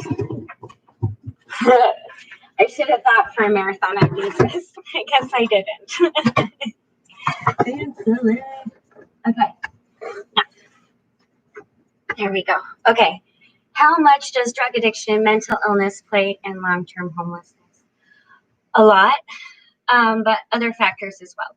The problem with, and we got to separate substance abuse versus mental illness, because substance abuse is a mental illness. But here's the issue. A lot of times when people become homeless, they're traumatized, right? And so we know that long-term trauma and things like that can lead to mental illness, even if the person did not have a foundation of mental illness to begin with. So a person can become homeless and then be faced with all these challenges and become unable to function in a way. So we have to really pay attention to, it isn't necessarily a cause. It is something that can happen along the way. As a matter of fact, I was doing a study on environmental toxins and anthropogenic chemicals, and that's pretty much long words for city contamination, right? Because we all live in a city, we all put off these things, so it's like a community, and that's why we have public services to clean our streets, clean our waterways, things like that, because we understand that as a larger society, we're putting chemicals into the ground, right? Well, the problem is that when people live in that ground, they're being exposed continuously to these contaminants, and it is been studied and found that actually causes neurological issues before it shows up even in testing for those contaminants. So somebody, there's all these reasons for, really breaking the minds of people that are displaced, and we're hoping to address that. Have you known people who have died from the elements are not having medical treatment while homeless? Yes. Yes. I have not known personally a friend that has died from the elements. I have had personally known youth that could not take it and adults that could not take it and committed suicide. I know of overdose victims. I also do harm reduction, so that's a thing. Your life is, if you are unhoused, I don't know of one person who came through it unscathed and without experiencing some real and serious tragedy. So next, we gotta pay attention to the sauce as we are cooking here. Okay, that's boiling down. And the rolls. Let's check on those. Oh my. Oh my. Oh my. They're looking so good. All right. I think I'm getting a little impatient with them, and I think honestly that they could use about another 10 minutes, but they look so yummy that it's hard not to pull them out right now. Hi, John. So I'm just, this cheese sauce is boiling down. I'm gonna add just a little touch more, and then we're gonna get started on adding our spinach to that wonderful cheese sauce.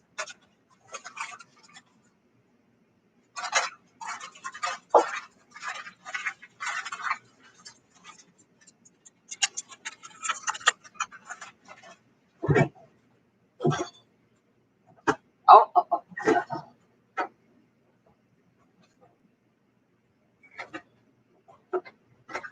I forgot one addition that's real important to this one. Spicy brown mustard.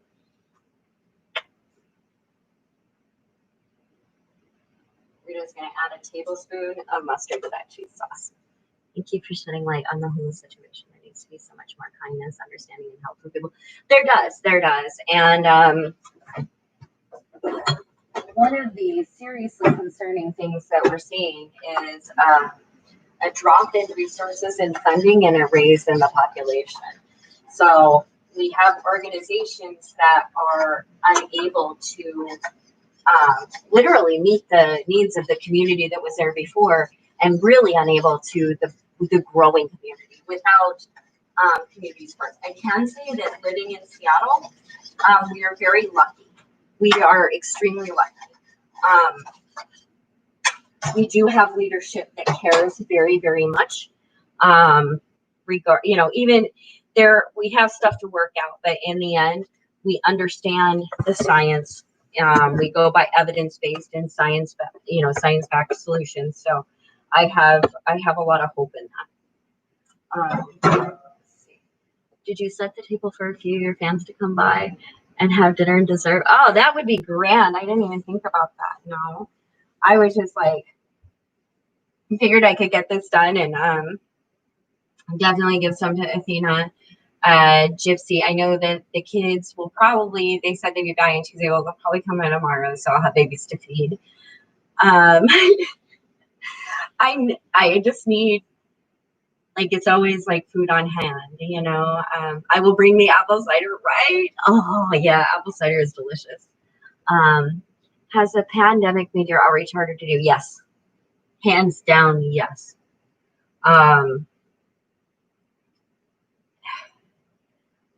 It's the strangest thing. Many of the people that volunteer are vulnerable themselves. And so there's been a necessary decrease in volunteers from the people that cannot be out there because they're vulnerable. And then you have an increased need. You do get some new volunteers and things, but the supplies are minimal. I'm constantly reaching out to companies, checking their CSR, which is corporate social responsibility programs, constantly to try to get something for our NGOs. I work with several. For those of you who don't know, I'm a displacement consultant. So nonprofits, NGOs consult with me to figure out the best way to go about reaching that demographic and the intricacies and facets within that. And so we work a lot on that, and it's been very difficult. Pandemic has made things very difficult. However, we are aware of now the where the system's kind of failing, and we can address that. So it's kind of, I hate to sound so positive about it, but if you look at it from the aspect of we didn't know where the cracks were as well as we did before, now that's really like shining the light on those cracks so that we can fix it. And so I think if we look at it from a perspective of, you know, new solutions, new normal, let's come up with a plan that's, beneficial to everybody and just start doing things in, in a basis like human rights in the right way. I think things will be grand. Is there any tracking being done with the homeless community as to how many homeless residents are acquiring the virus? Yes. However, it is not necessarily national.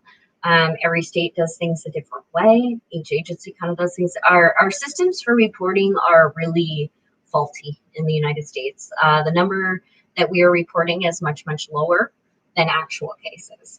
So it's a difficult one. I am going to check on these holes here.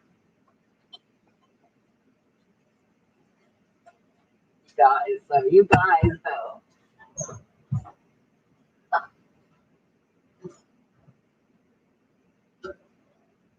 Look at these bad boys here. All right, I'm gonna put the camera down so you guys can see. And I'm gonna scoot them closer for you. See if I can lift them up.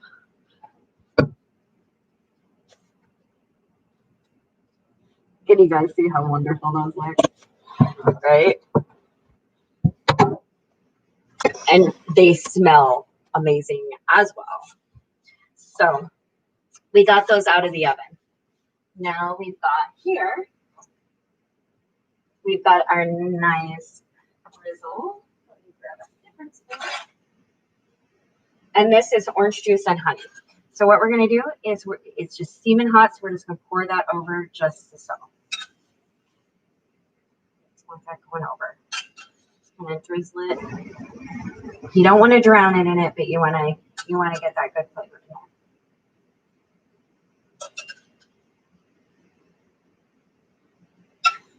Thank you, Web Surfer Guy. I appreciate that.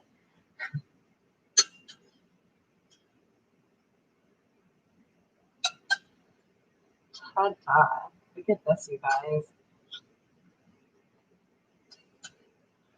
I'm not even gonna lie. I'm going to have one of these tonight.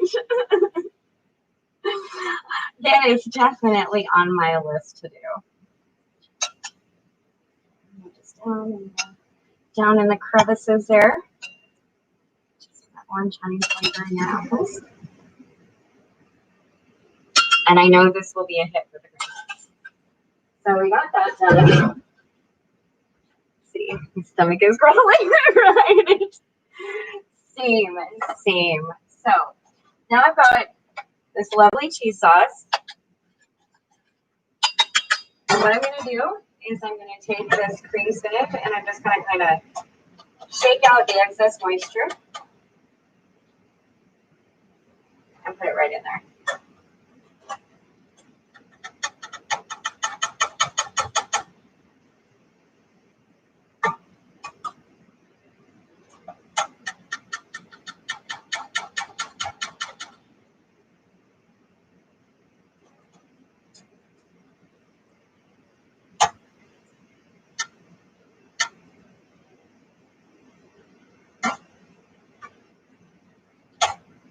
All right.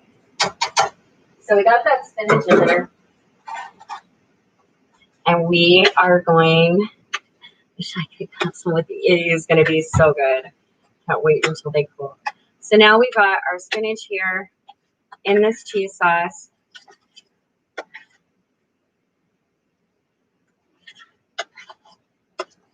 Smells awesome.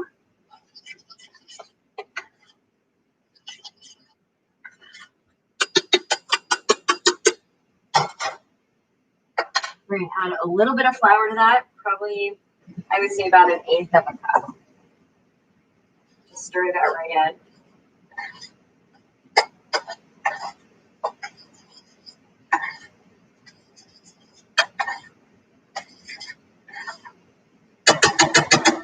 And we are going to keep this on low, a little over low heat for a little bit.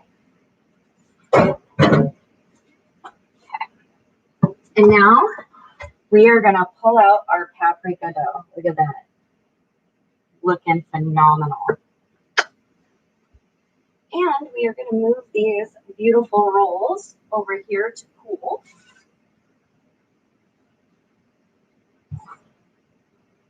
Right. Those can cool right there. All the yumminess. Then we're going to bring over the board again. Now this one's a really similar concept, but a little different. So we're going to take our flour again, coat the board. Especially with this one because this is a much wetter dough. So we're going to just kind of get a good layer going. Let me just put this down so you guys can see here. Manda, how about you're writing a cookbook of the various meals and desserts that you're prepping on you? That would be a really good one. Part of the, and you know what, it really is because I a lot of times don't use recipes, and it would be good to get the measurements down so that they're, you know, completely, you know, everybody can have a consistent result for sure. Okay. So we got our dough here. Look at that nice dough. Just peppery. There we go. Yeah. All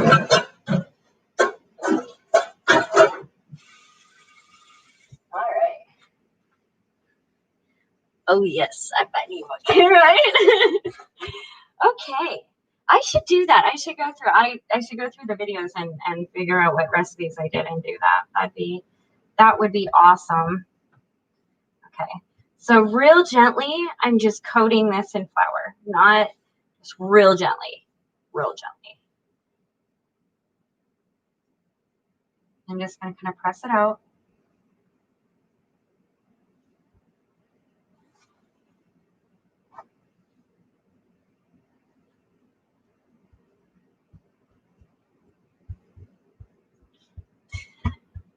Yeah, I do.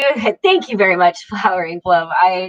I do think Gordon Ramsay, you know, he's got the market on, you know, absolute professionalism. Making a mess in the kitchen, I got that.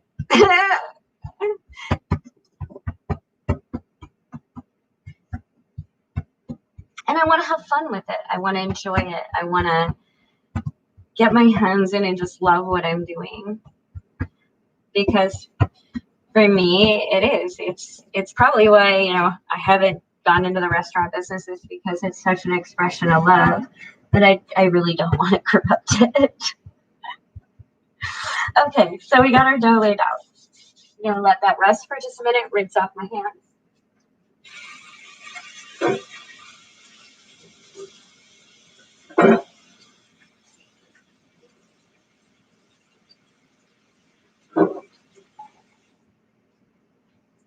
I'm gonna pull out a pan.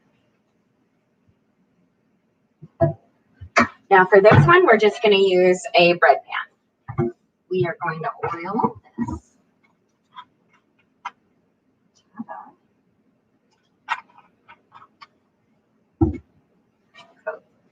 Coat, coat, coat. Just get your fingers in there. Let's see. And the fun shows with the great results. Yeah, right? Like, I really enjoy doing it. It's a lot of fun. And, you know, it's a nice way to still, you know, make a difference in the world, but I don't know, not have it be so tragic. Okay, so what we're gonna do now is we're just gonna take our spinach cheese mixture and we're just gonna put that on there. Okay, put that right on there.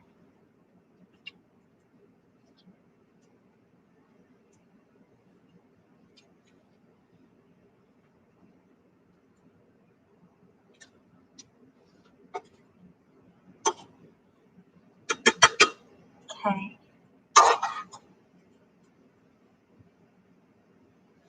Spread that out. Just get it in there. All that yumminess.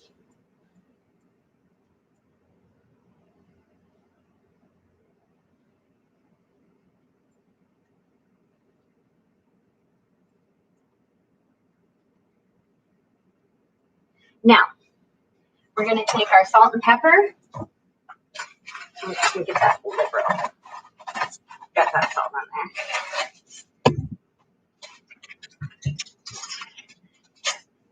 Is there a name to the soup that you are making? I'm not making a soup. It's more of just like a cheese sauce with the spinach, with some salt and pepper, and I'm putting it in paprika bread dough. So we got this going on here. And what we're going to do is we're just gently, oh, so gently, because I can see it already sticking. Oh, so gently. Just fold that up on itself. Yep, we got one break already, guys. Oh, well. We tried.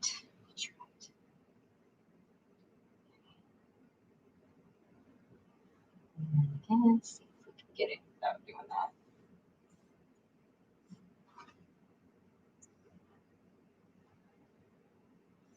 We got some spillage. Oh, well.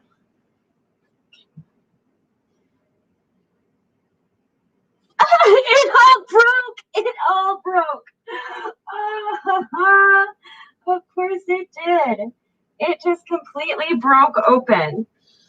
Everything broke open. Oh my gosh. You guys, this is ridiculous. Like the whole thing just burst.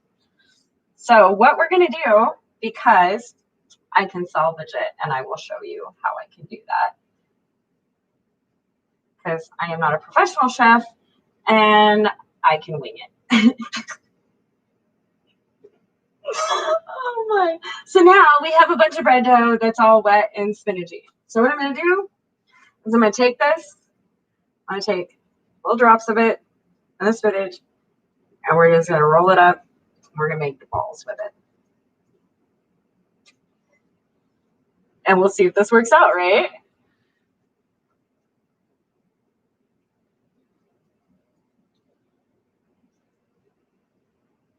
I do not know how this is going to work out, but you know what? I believe in trying. And if this works out, I'm going to be so amazed because this is ridiculous. I think, okay, so if you see what's happening here, let me tell you what happened. There is way too much liquid. I did not have a thick enough or strong enough dough to handle that amount of liquid. So this is all on me, my bad, of course. And so now we are going to make the best of it. So this is how we're going to do this. First, I'm going to take this over here and rinse it off. Because it's a hot mess.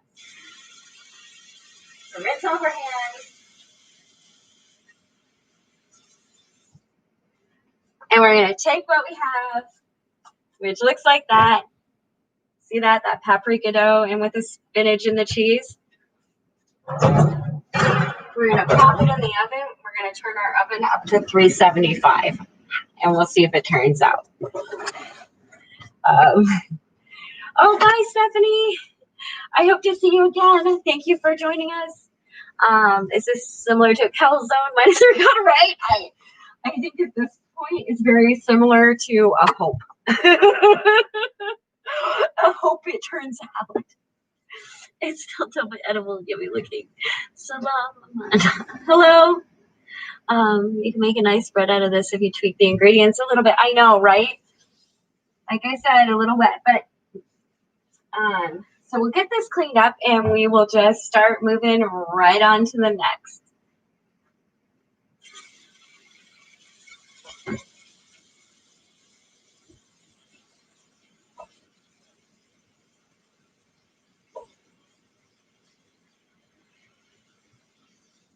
And our next recipe is going to be a lot of fun because our next recipe is Play-Doh, right? Yay!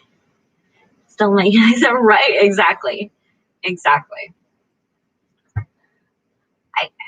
I wish I knew how. I know your name is Cyrillic. I wish I knew how to pronounce it, and I'm embarrassed that I don't. I'm sorry, but hello, and I'm glad to see you. So let me just get this out of the way here. We got this. Oh, there's my coffee. I need more of that. I know I do.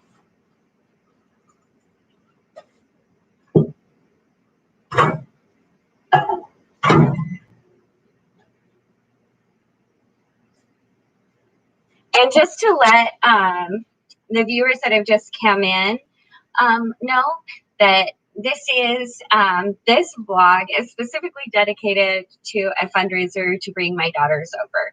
So just so you're aware, and the links are in the descriptions. I'm just gonna, as we go and like the time passes, I will just, you know, put that out there. I know those of you that have like stuck with me, you already know that. So I am just waiting on my coffee, and I actually, for this one, no joke, I had to like screenshot because I haven't made this particular recipe, but it looks like it's pretty easy. So we're going to get started with that. Let me just get these dishes out of the way here.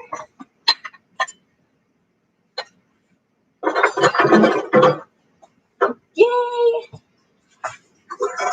Okay, so when the dough breaks, you just make dough balls, right? Exactly. That's exactly right. And I didn't drop it, right, John? You know, that's the thing with cooking too, is that, you know, not giving up. You're gonna make mistakes. You just turn them into happy mistakes. Happy accidents. Is that like Bob Ross's thing? Happy accidents, which is wonderful. Okay, so we're gonna make homemade Play-Doh for the kiddos. So what we're gonna want is we want 2 cups of flour. We're gonna want our cream of tartar. Cream of tartar, we're gonna do 4 teaspoons. So pretty much just open the thing. There we go. It's 4 teaspoons. And then we're gonna do the salt if I can find the kids that got salt.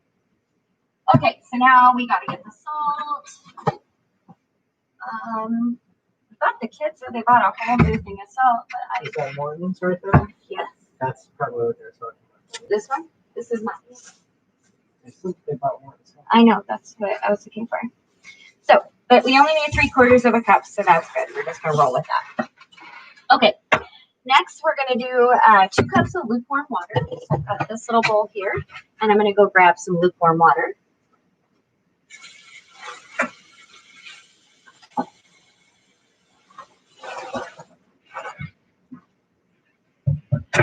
Okay, just put that in there. And then we are going to put in our oil. So we're just gonna do a couple tablespoons of oil in here. And you guys, this is like so easy. I can't believe I couldn't remember the recipe because I actually did it with my kids when they were little. And we've got this amazing gel food colors that are like neon that I like. I like the feel of Bob Ross other than drawing you cook. Thank you so much, Flowering Plum. I really appreciate that. Abhishek, honestly speaking, Bob Ross was the most wholesome person. Yeah, right? He was pretty amazing, for sure. Okay, so we're just gonna mix this together. So we've got 2 cups of flour, 4 tablespoons of cream of tartar, and 3/4 cup of salt. It's looking like I didn't add enough flour, so I am going to add some more flour to that. So I have a good sturdy dough, because it is Play-Doh. This is going to be grand, you guys. So we've got 4 colors. We've got teal, pink, purple, and orange. And I'm saying that we break the dough up and go for all of them. That sounds absolutely wonderful.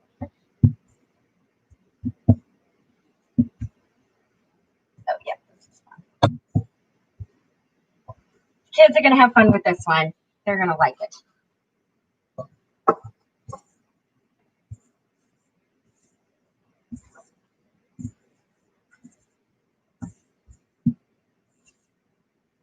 It's great, guys. Look at this. Homemade Play-Doh.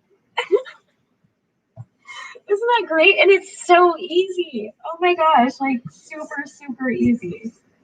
I love it. Absolutely love it. And they will too, which is so great. And it's non-toxic. So that's pretty wonderful. It's a nice non-toxic way of having play. So we got this, and we are just going to divide it into 4 parts.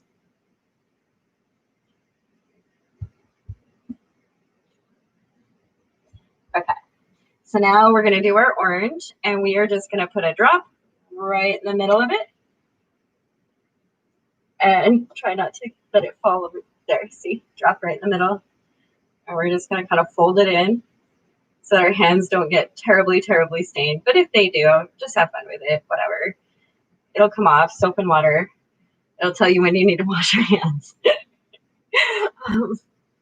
It really is a great and non-toxic. And the thing is it's, you know, also very inexpensive. You know, I think everybody right now is kind of really looking for a way, and the kids are home, and, you know, not everybody can afford a bunch of things of Play-Doh, but, you know, if you got flour and baking supplies on hand, you make some for them. Yeah, exactly. You can store it in food storage bag. That's what I'm going to be doing. I'll put it in some food storage bags. So I've got the orange going now.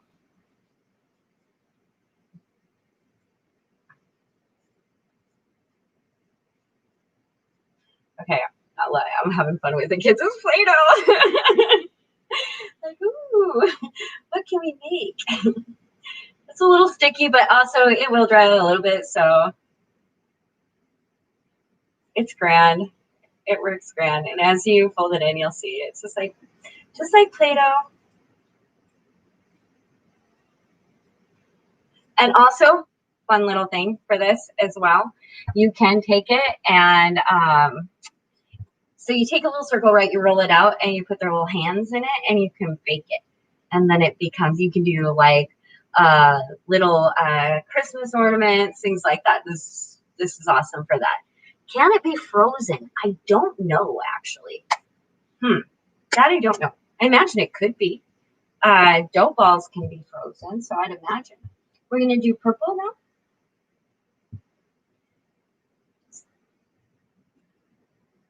Put a little bit of purple in there. And just fold it in.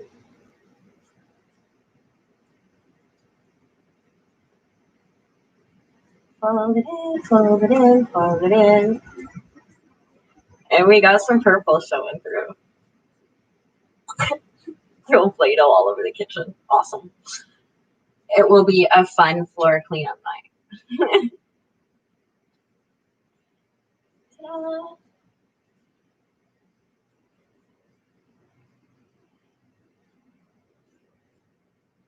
Loving this.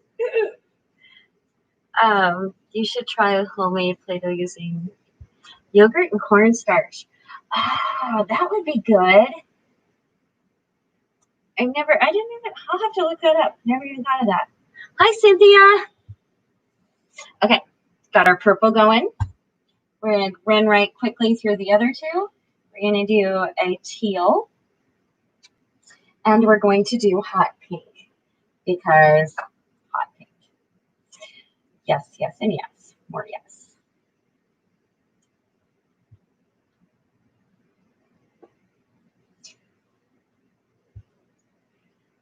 Okay. I think this is a teal. I think it's kind of a greenish blue. I'm going to put a lot in there. I might have put a little too much. That's okay. You can add a little more flour. If it starts getting wet, you can always add a little more flour. It's not gonna hurt anything.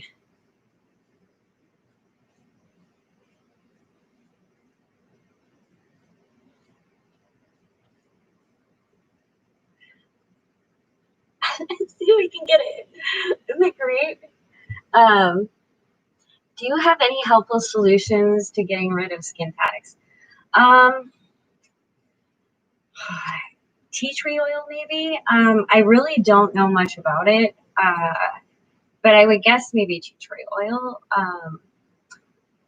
Yeah, the only thing I know, and I am not a doctor, so I don't want to give advice by any means, but I have seen people just remove them, almost like cut off the circulation and have it fall up. I'm not sure though, honestly. So I really shouldn't even be commenting on stuff I don't know. Okay, teal. And then we do the hot pink.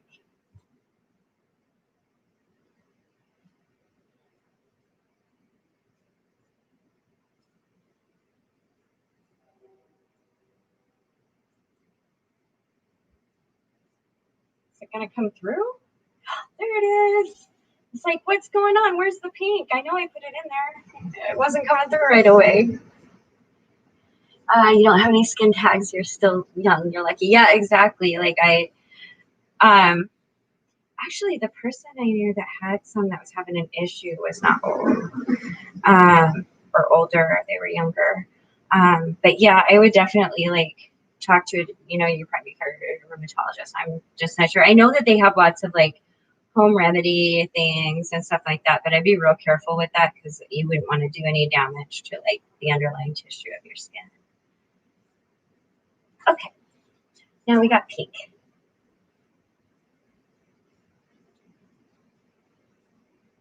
Okay, so we got pink, we got purple, we got blue, and we got orange.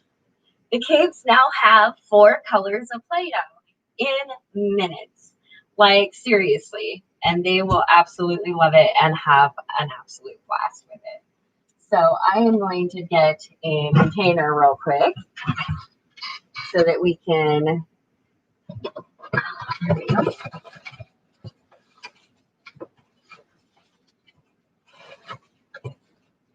grab some little containers and put their Play-Doh in. So the next time that they come to visit, Grandma's got Play-Doh. And it will be fun. Play-Doh.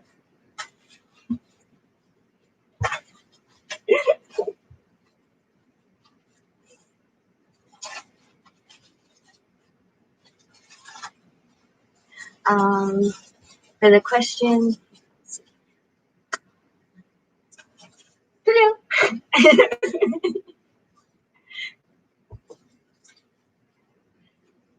for the question before, if you put Play-Doh in the freezer, it'll dry out faster. Oh, okay, good. Thank you. Play-Doh in the fridge for a sealed food storage bag to last up to 6 months. Thank you very much for that. A few frozen off by the doctor. It costs $200. What the heck? Oh, thank goodness it's in it. I can't catch it. Here's the pink. I had my medical pressure change. I know, and that's absolutely ridiculous. And that's people need health care. It's so important.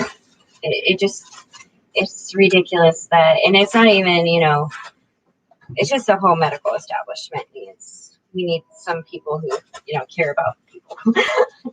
Okay, so we have these, and I'm actually, for now, I think I'm just going to put them on top of the fridge for when the kids come. Let's see. Apple cider vinegar soaked in a cup. That's okay. Yeah, I have heard that too. I didn't know for sure if that was the thing or not. Wash the Play-Doh off my hand, guys.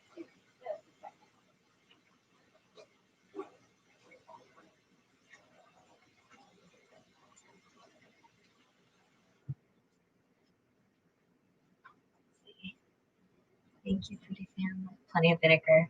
I keep vinegar on, and it's got so many uses. So many uses.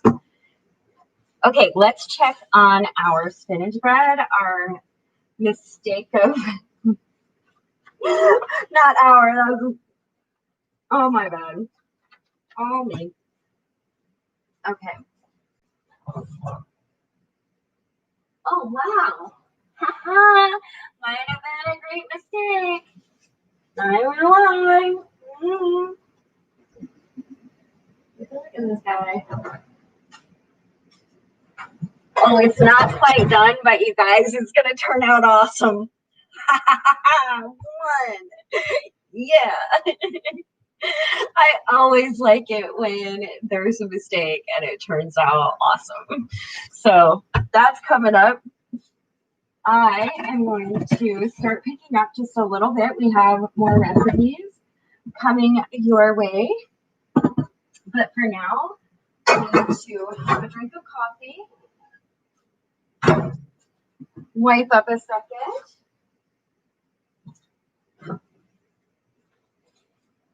We got this, you guys.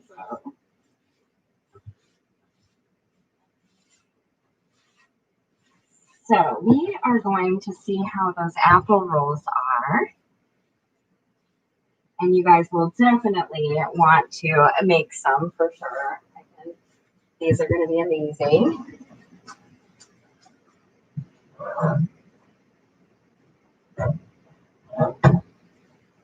All right. Let's see. I use white vinegar spray on my shower towel. Let's see. Oh, that's a good idea. Yeah. It's more even that way. I think I use, like, what is it, Myers? You're welcome. Hi, Anthony.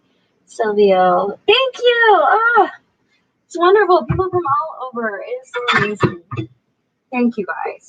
Okay, so I'm going to put it down so you can see. All right, you see those? That is a massive one, but I'm just going to take one probably.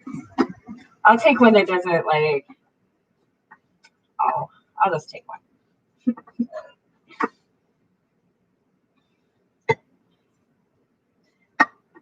It's kind of like taking the end one because it's unpretty and the other ones you can make so pretty. Not so bad. Okay, so I'm just going to kind of break this open so you can see the texture in there of what the bread looks like versus the filling. So what you're doing is you're coming out with something that looks like that. See how that dough still flakes, but it remains, see, it's still got those good little pockets in there, but it remains really soft. So it's a good one. I'm going to tell you how it tastes.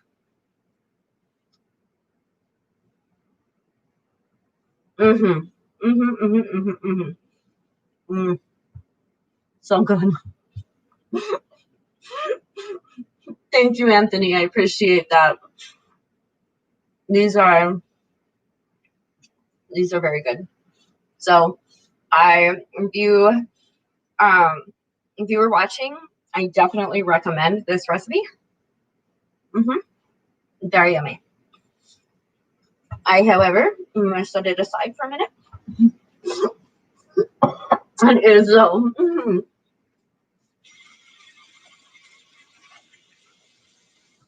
Check on the bread in the oven. Let's see how we're doing with that.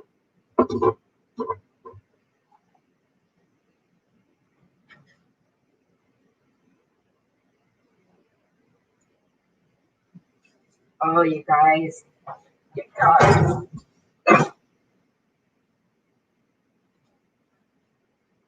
Can you see that? Yes, it was a mistake. Yes, you know what? I'm thinking it could use a little bit longer. It could use a little longer. We're going to leave that in for probably another 5-10 minutes. That could use longer. It looks so good. It is. That's the thing though. Like, I've learned, like, when I was younger and something like that would happen, add too much liquid, everything's a gooey mess. I'd get so frustrated and I'd be like, well, I can't bake anything. I'm not doing it right, whatever. And I learned that you can salvage, you can, there's so many things that you can do and so many techniques that, I even found that foods that I said I didn't like, I did like. I absolutely did like. It was just, I needed it cooked or combined with a different ingredient that just made it pop or is wonderful. And I'm one of those people that really likes fresh food, which, oh my gosh, I have to show you this. So, okay. So my grandbabies love tomatoes and I love tomatoes. So I planted a couple of Roma bushes and they each got a tomato, and this one wasn't quite ripe, so I told them they needed to cook a little longer. But Amelia got hers and immediately like took a bite, and this is one from my vine. See, I grow tomatoes. So that was, you know, I have a balcony garden. So did I ever make meals when you were homeless? Yes, and I will tell you one of the meals. Excuse me.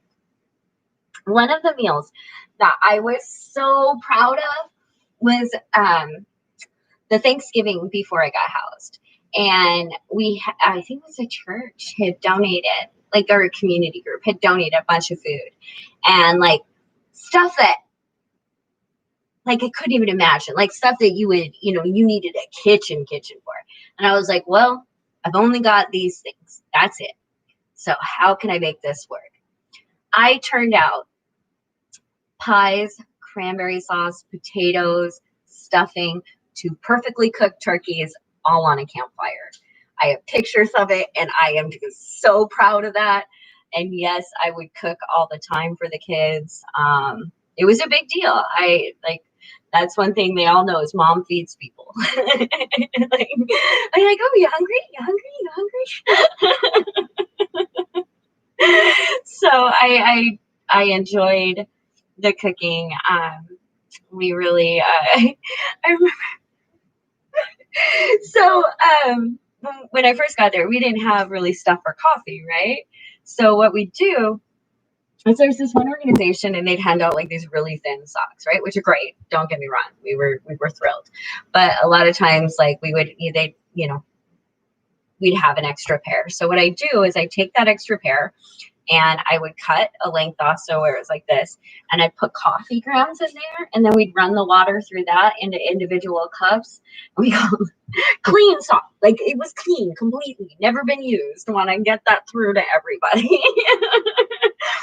We run the water through that to make personal cups of coffee because we just didn't have the supplies any other way.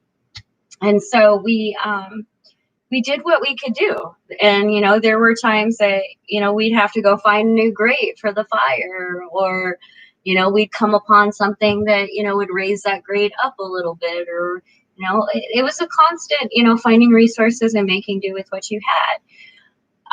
Part of that, though, making do with what you have, is you're in that situation with other people who are right there with you. And so it was a space that we could, it wasn't like the, you know, the people that unfortunately have to live like in like on the sidewalks of the city, because we got to escape from the humiliation. We got to have our community where we come together and, you know, joke around and laugh and, you know, be ourselves without being looked down on. Or, you know, I remember having my heart absolutely broke one time, you know, because I've never, you know, I'm mom, and this mother pulled her daughter away. She's like, oh my gosh, they're on drugs. And I was like, I'm not. Like, come on. Like, really? And you know what? Even if I was, which I was not, but it doesn't matter. Even if I had been, you don't have a right to teach your like, you have the right to teach your children that, but that's just making them horrible human beings. Please don't. Like, I would never have done that with my children. And so it was just, that hit my heart a little bit. But I loved our community. We had a cutting board. We had fresh ingredients. We went to the food banks. The food banks still are such a big part of, you know, Gypsy and them live below. We share resources. It's huge. That's what feeds us. And so, and we're able to feed our communities that way, because some of us are very, very skilled in cooking, and some of us can carry loads like none other, right? And so it, you know, somebody who can go to the food bank and carry that load back and then hand it to somebody who can make meals for everybody for days, you know, that's, you know, it's a community. It's working together. Let's see. An advocate, a baker, and a gardener. Thank you. Thank you, guys. I appreciate it. You guys are wonderful. So have you learned many life hacks? So many life hacks, tons of life hacks. It's like learning to live in apocalypse. It's so different. And I actually, because I'm going to be starting a blog as well, so I'm writing, because I'm just now getting started back into writing. If you've watched my earlier ones, you know that because of the brain injury, I still have a hard time even with forms or writing long things for a long time. Especially if it's not in technical jargon. I tend to do better writing if it's technical rather than personal and emotional. But one thing I wanted, I noticed like we'll get together as a community, those of us that have been in house, and be like, and they meaning those that are not in house. Okay. They is a generalized. So when I say that we're talking, we're like, and then somebody will be like, they couldn't last a night out there. They couldn't last a week. And then you've got, these outreaches that'll have like a sleep in where people, bring their tents and sleep outside of City Hall or whatever. And I finally realized it isn't that they couldn't survive or anybody can survive. It's you cannot understand, you cannot possibly understand what it feels like until you literally have no option but that.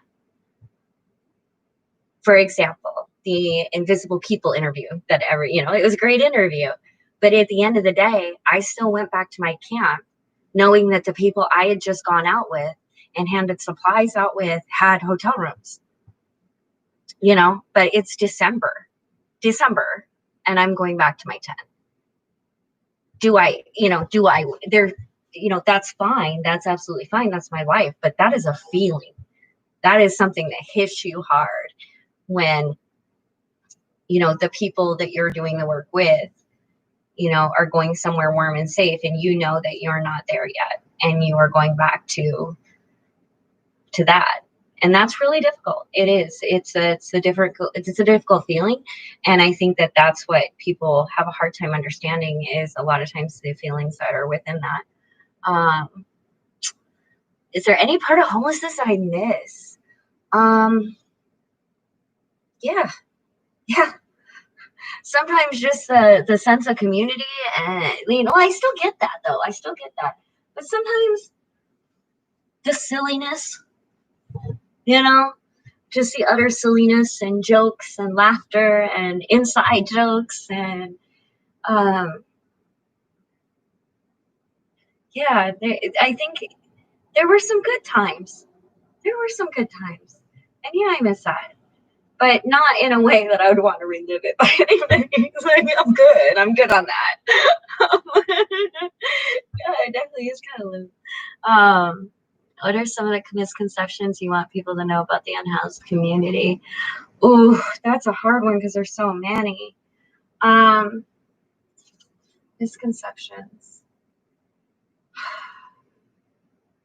That everybody can work.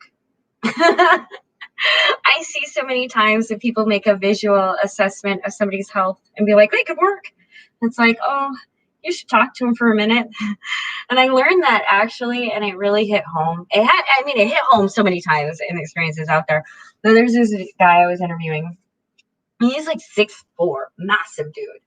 And he goes on stages and he's like, I get yelled at. Why don't you get a job? You're lazy, you're this, you're that. And the thing is I get how people would think that. He looks like, he's a broom and can do all this stuff. So he lifts up his shirt and you see the scar where rods have been put down his spine. And, the leg issues and the cellulitis, things that you don't see. And I think that that's the problem is the communities are varied as well. Like if you see, like say you take a look out, right, and there's 20 tents. That could be 5 tents in one community and 15 in another. Those could be 2 separate communities. Yet you're all judged as the same. And the thing is I think that's the key. You're all judged constantly, consistently. Did you find something cool on the street? You want to take it back to your tent? Well, why should you have that? You don't have the room for that. That looks like garbage.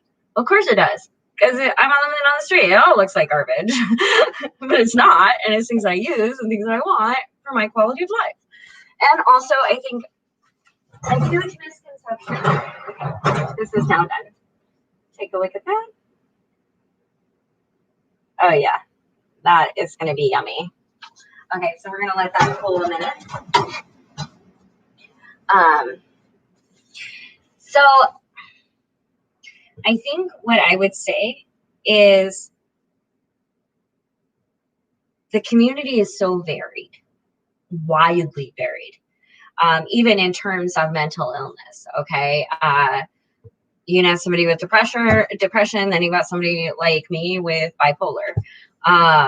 You know, there's people working and hoarding. I don't understand, like, you know, they'll cut on people and they'll be like, hey, they have garbage everywhere, it's just piling up. It's like, you're literally poking fun at a sick person. Like, we have TV shows based on helping hoarders out. Yet when it happens, when somebody has nothing and they're down to collecting receipts and having a vehicle full of receipts, now we're like, oh, how horrible and all this other stuff. But somebody can literally hoard billions of dollars, and that's cool. That's fine. That's grand. But the person who's sick, hoarding receipts, doesn't get help. They get judged. They get pointed at. They get, you know, it's something that, and I guess I'm mentioning that because it's something that had been pointed out in my work recently, that we're not providing enough understanding and supports for people going through that, and that we need to recognize some of the signs of distress in these populations, like severe distress, where people are starting to lose hope. So, but that's also connecting services and getting us where we need to be. You should make a video about some life hacks that you learned, right? Like how far you come. I've come a long ways. That breaks my heart too. Things turn out. Everything's figure outable. Not all disabilities are visible. That is true. That is true. Is there any rivalry between the homeless in regards to what personal? Yeah, absolutely. Absolutely. The thing is healthy communities, of course, because you don't have a healthy population, right? You have people that are just on their dire straits and breathing in contamination and, you know, virus, all these things. And so a lot of times it impacts, they're not living in healthy communities. And so I think that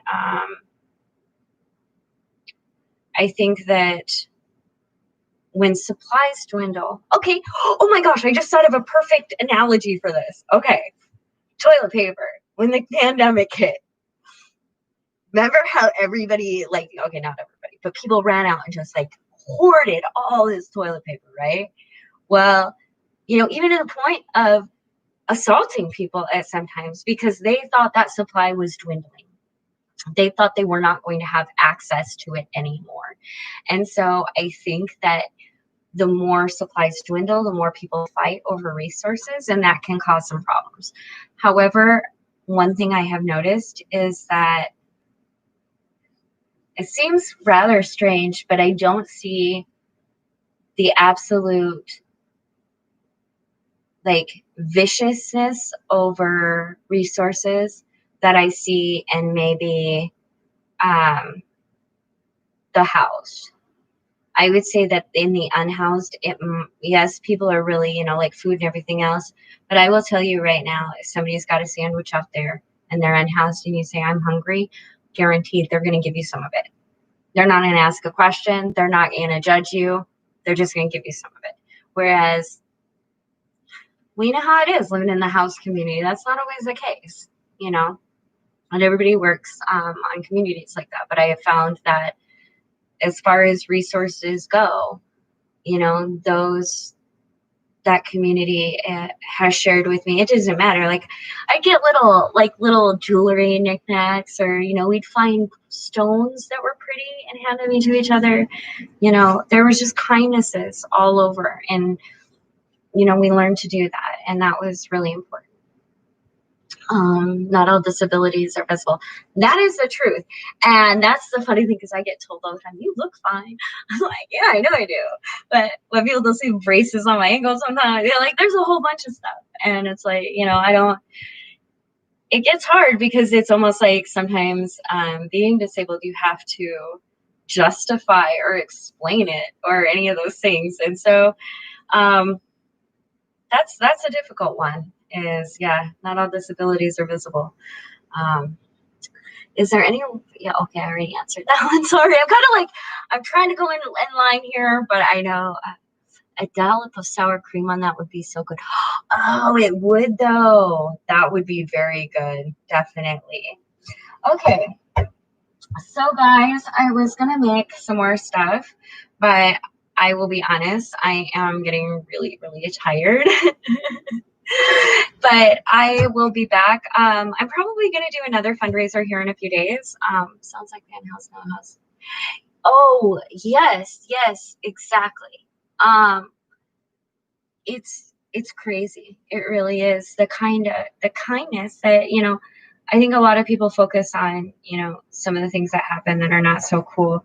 But I will tell you right now, if you notice something, that there's a million kindnesses that are going unnoticed in that community constantly. There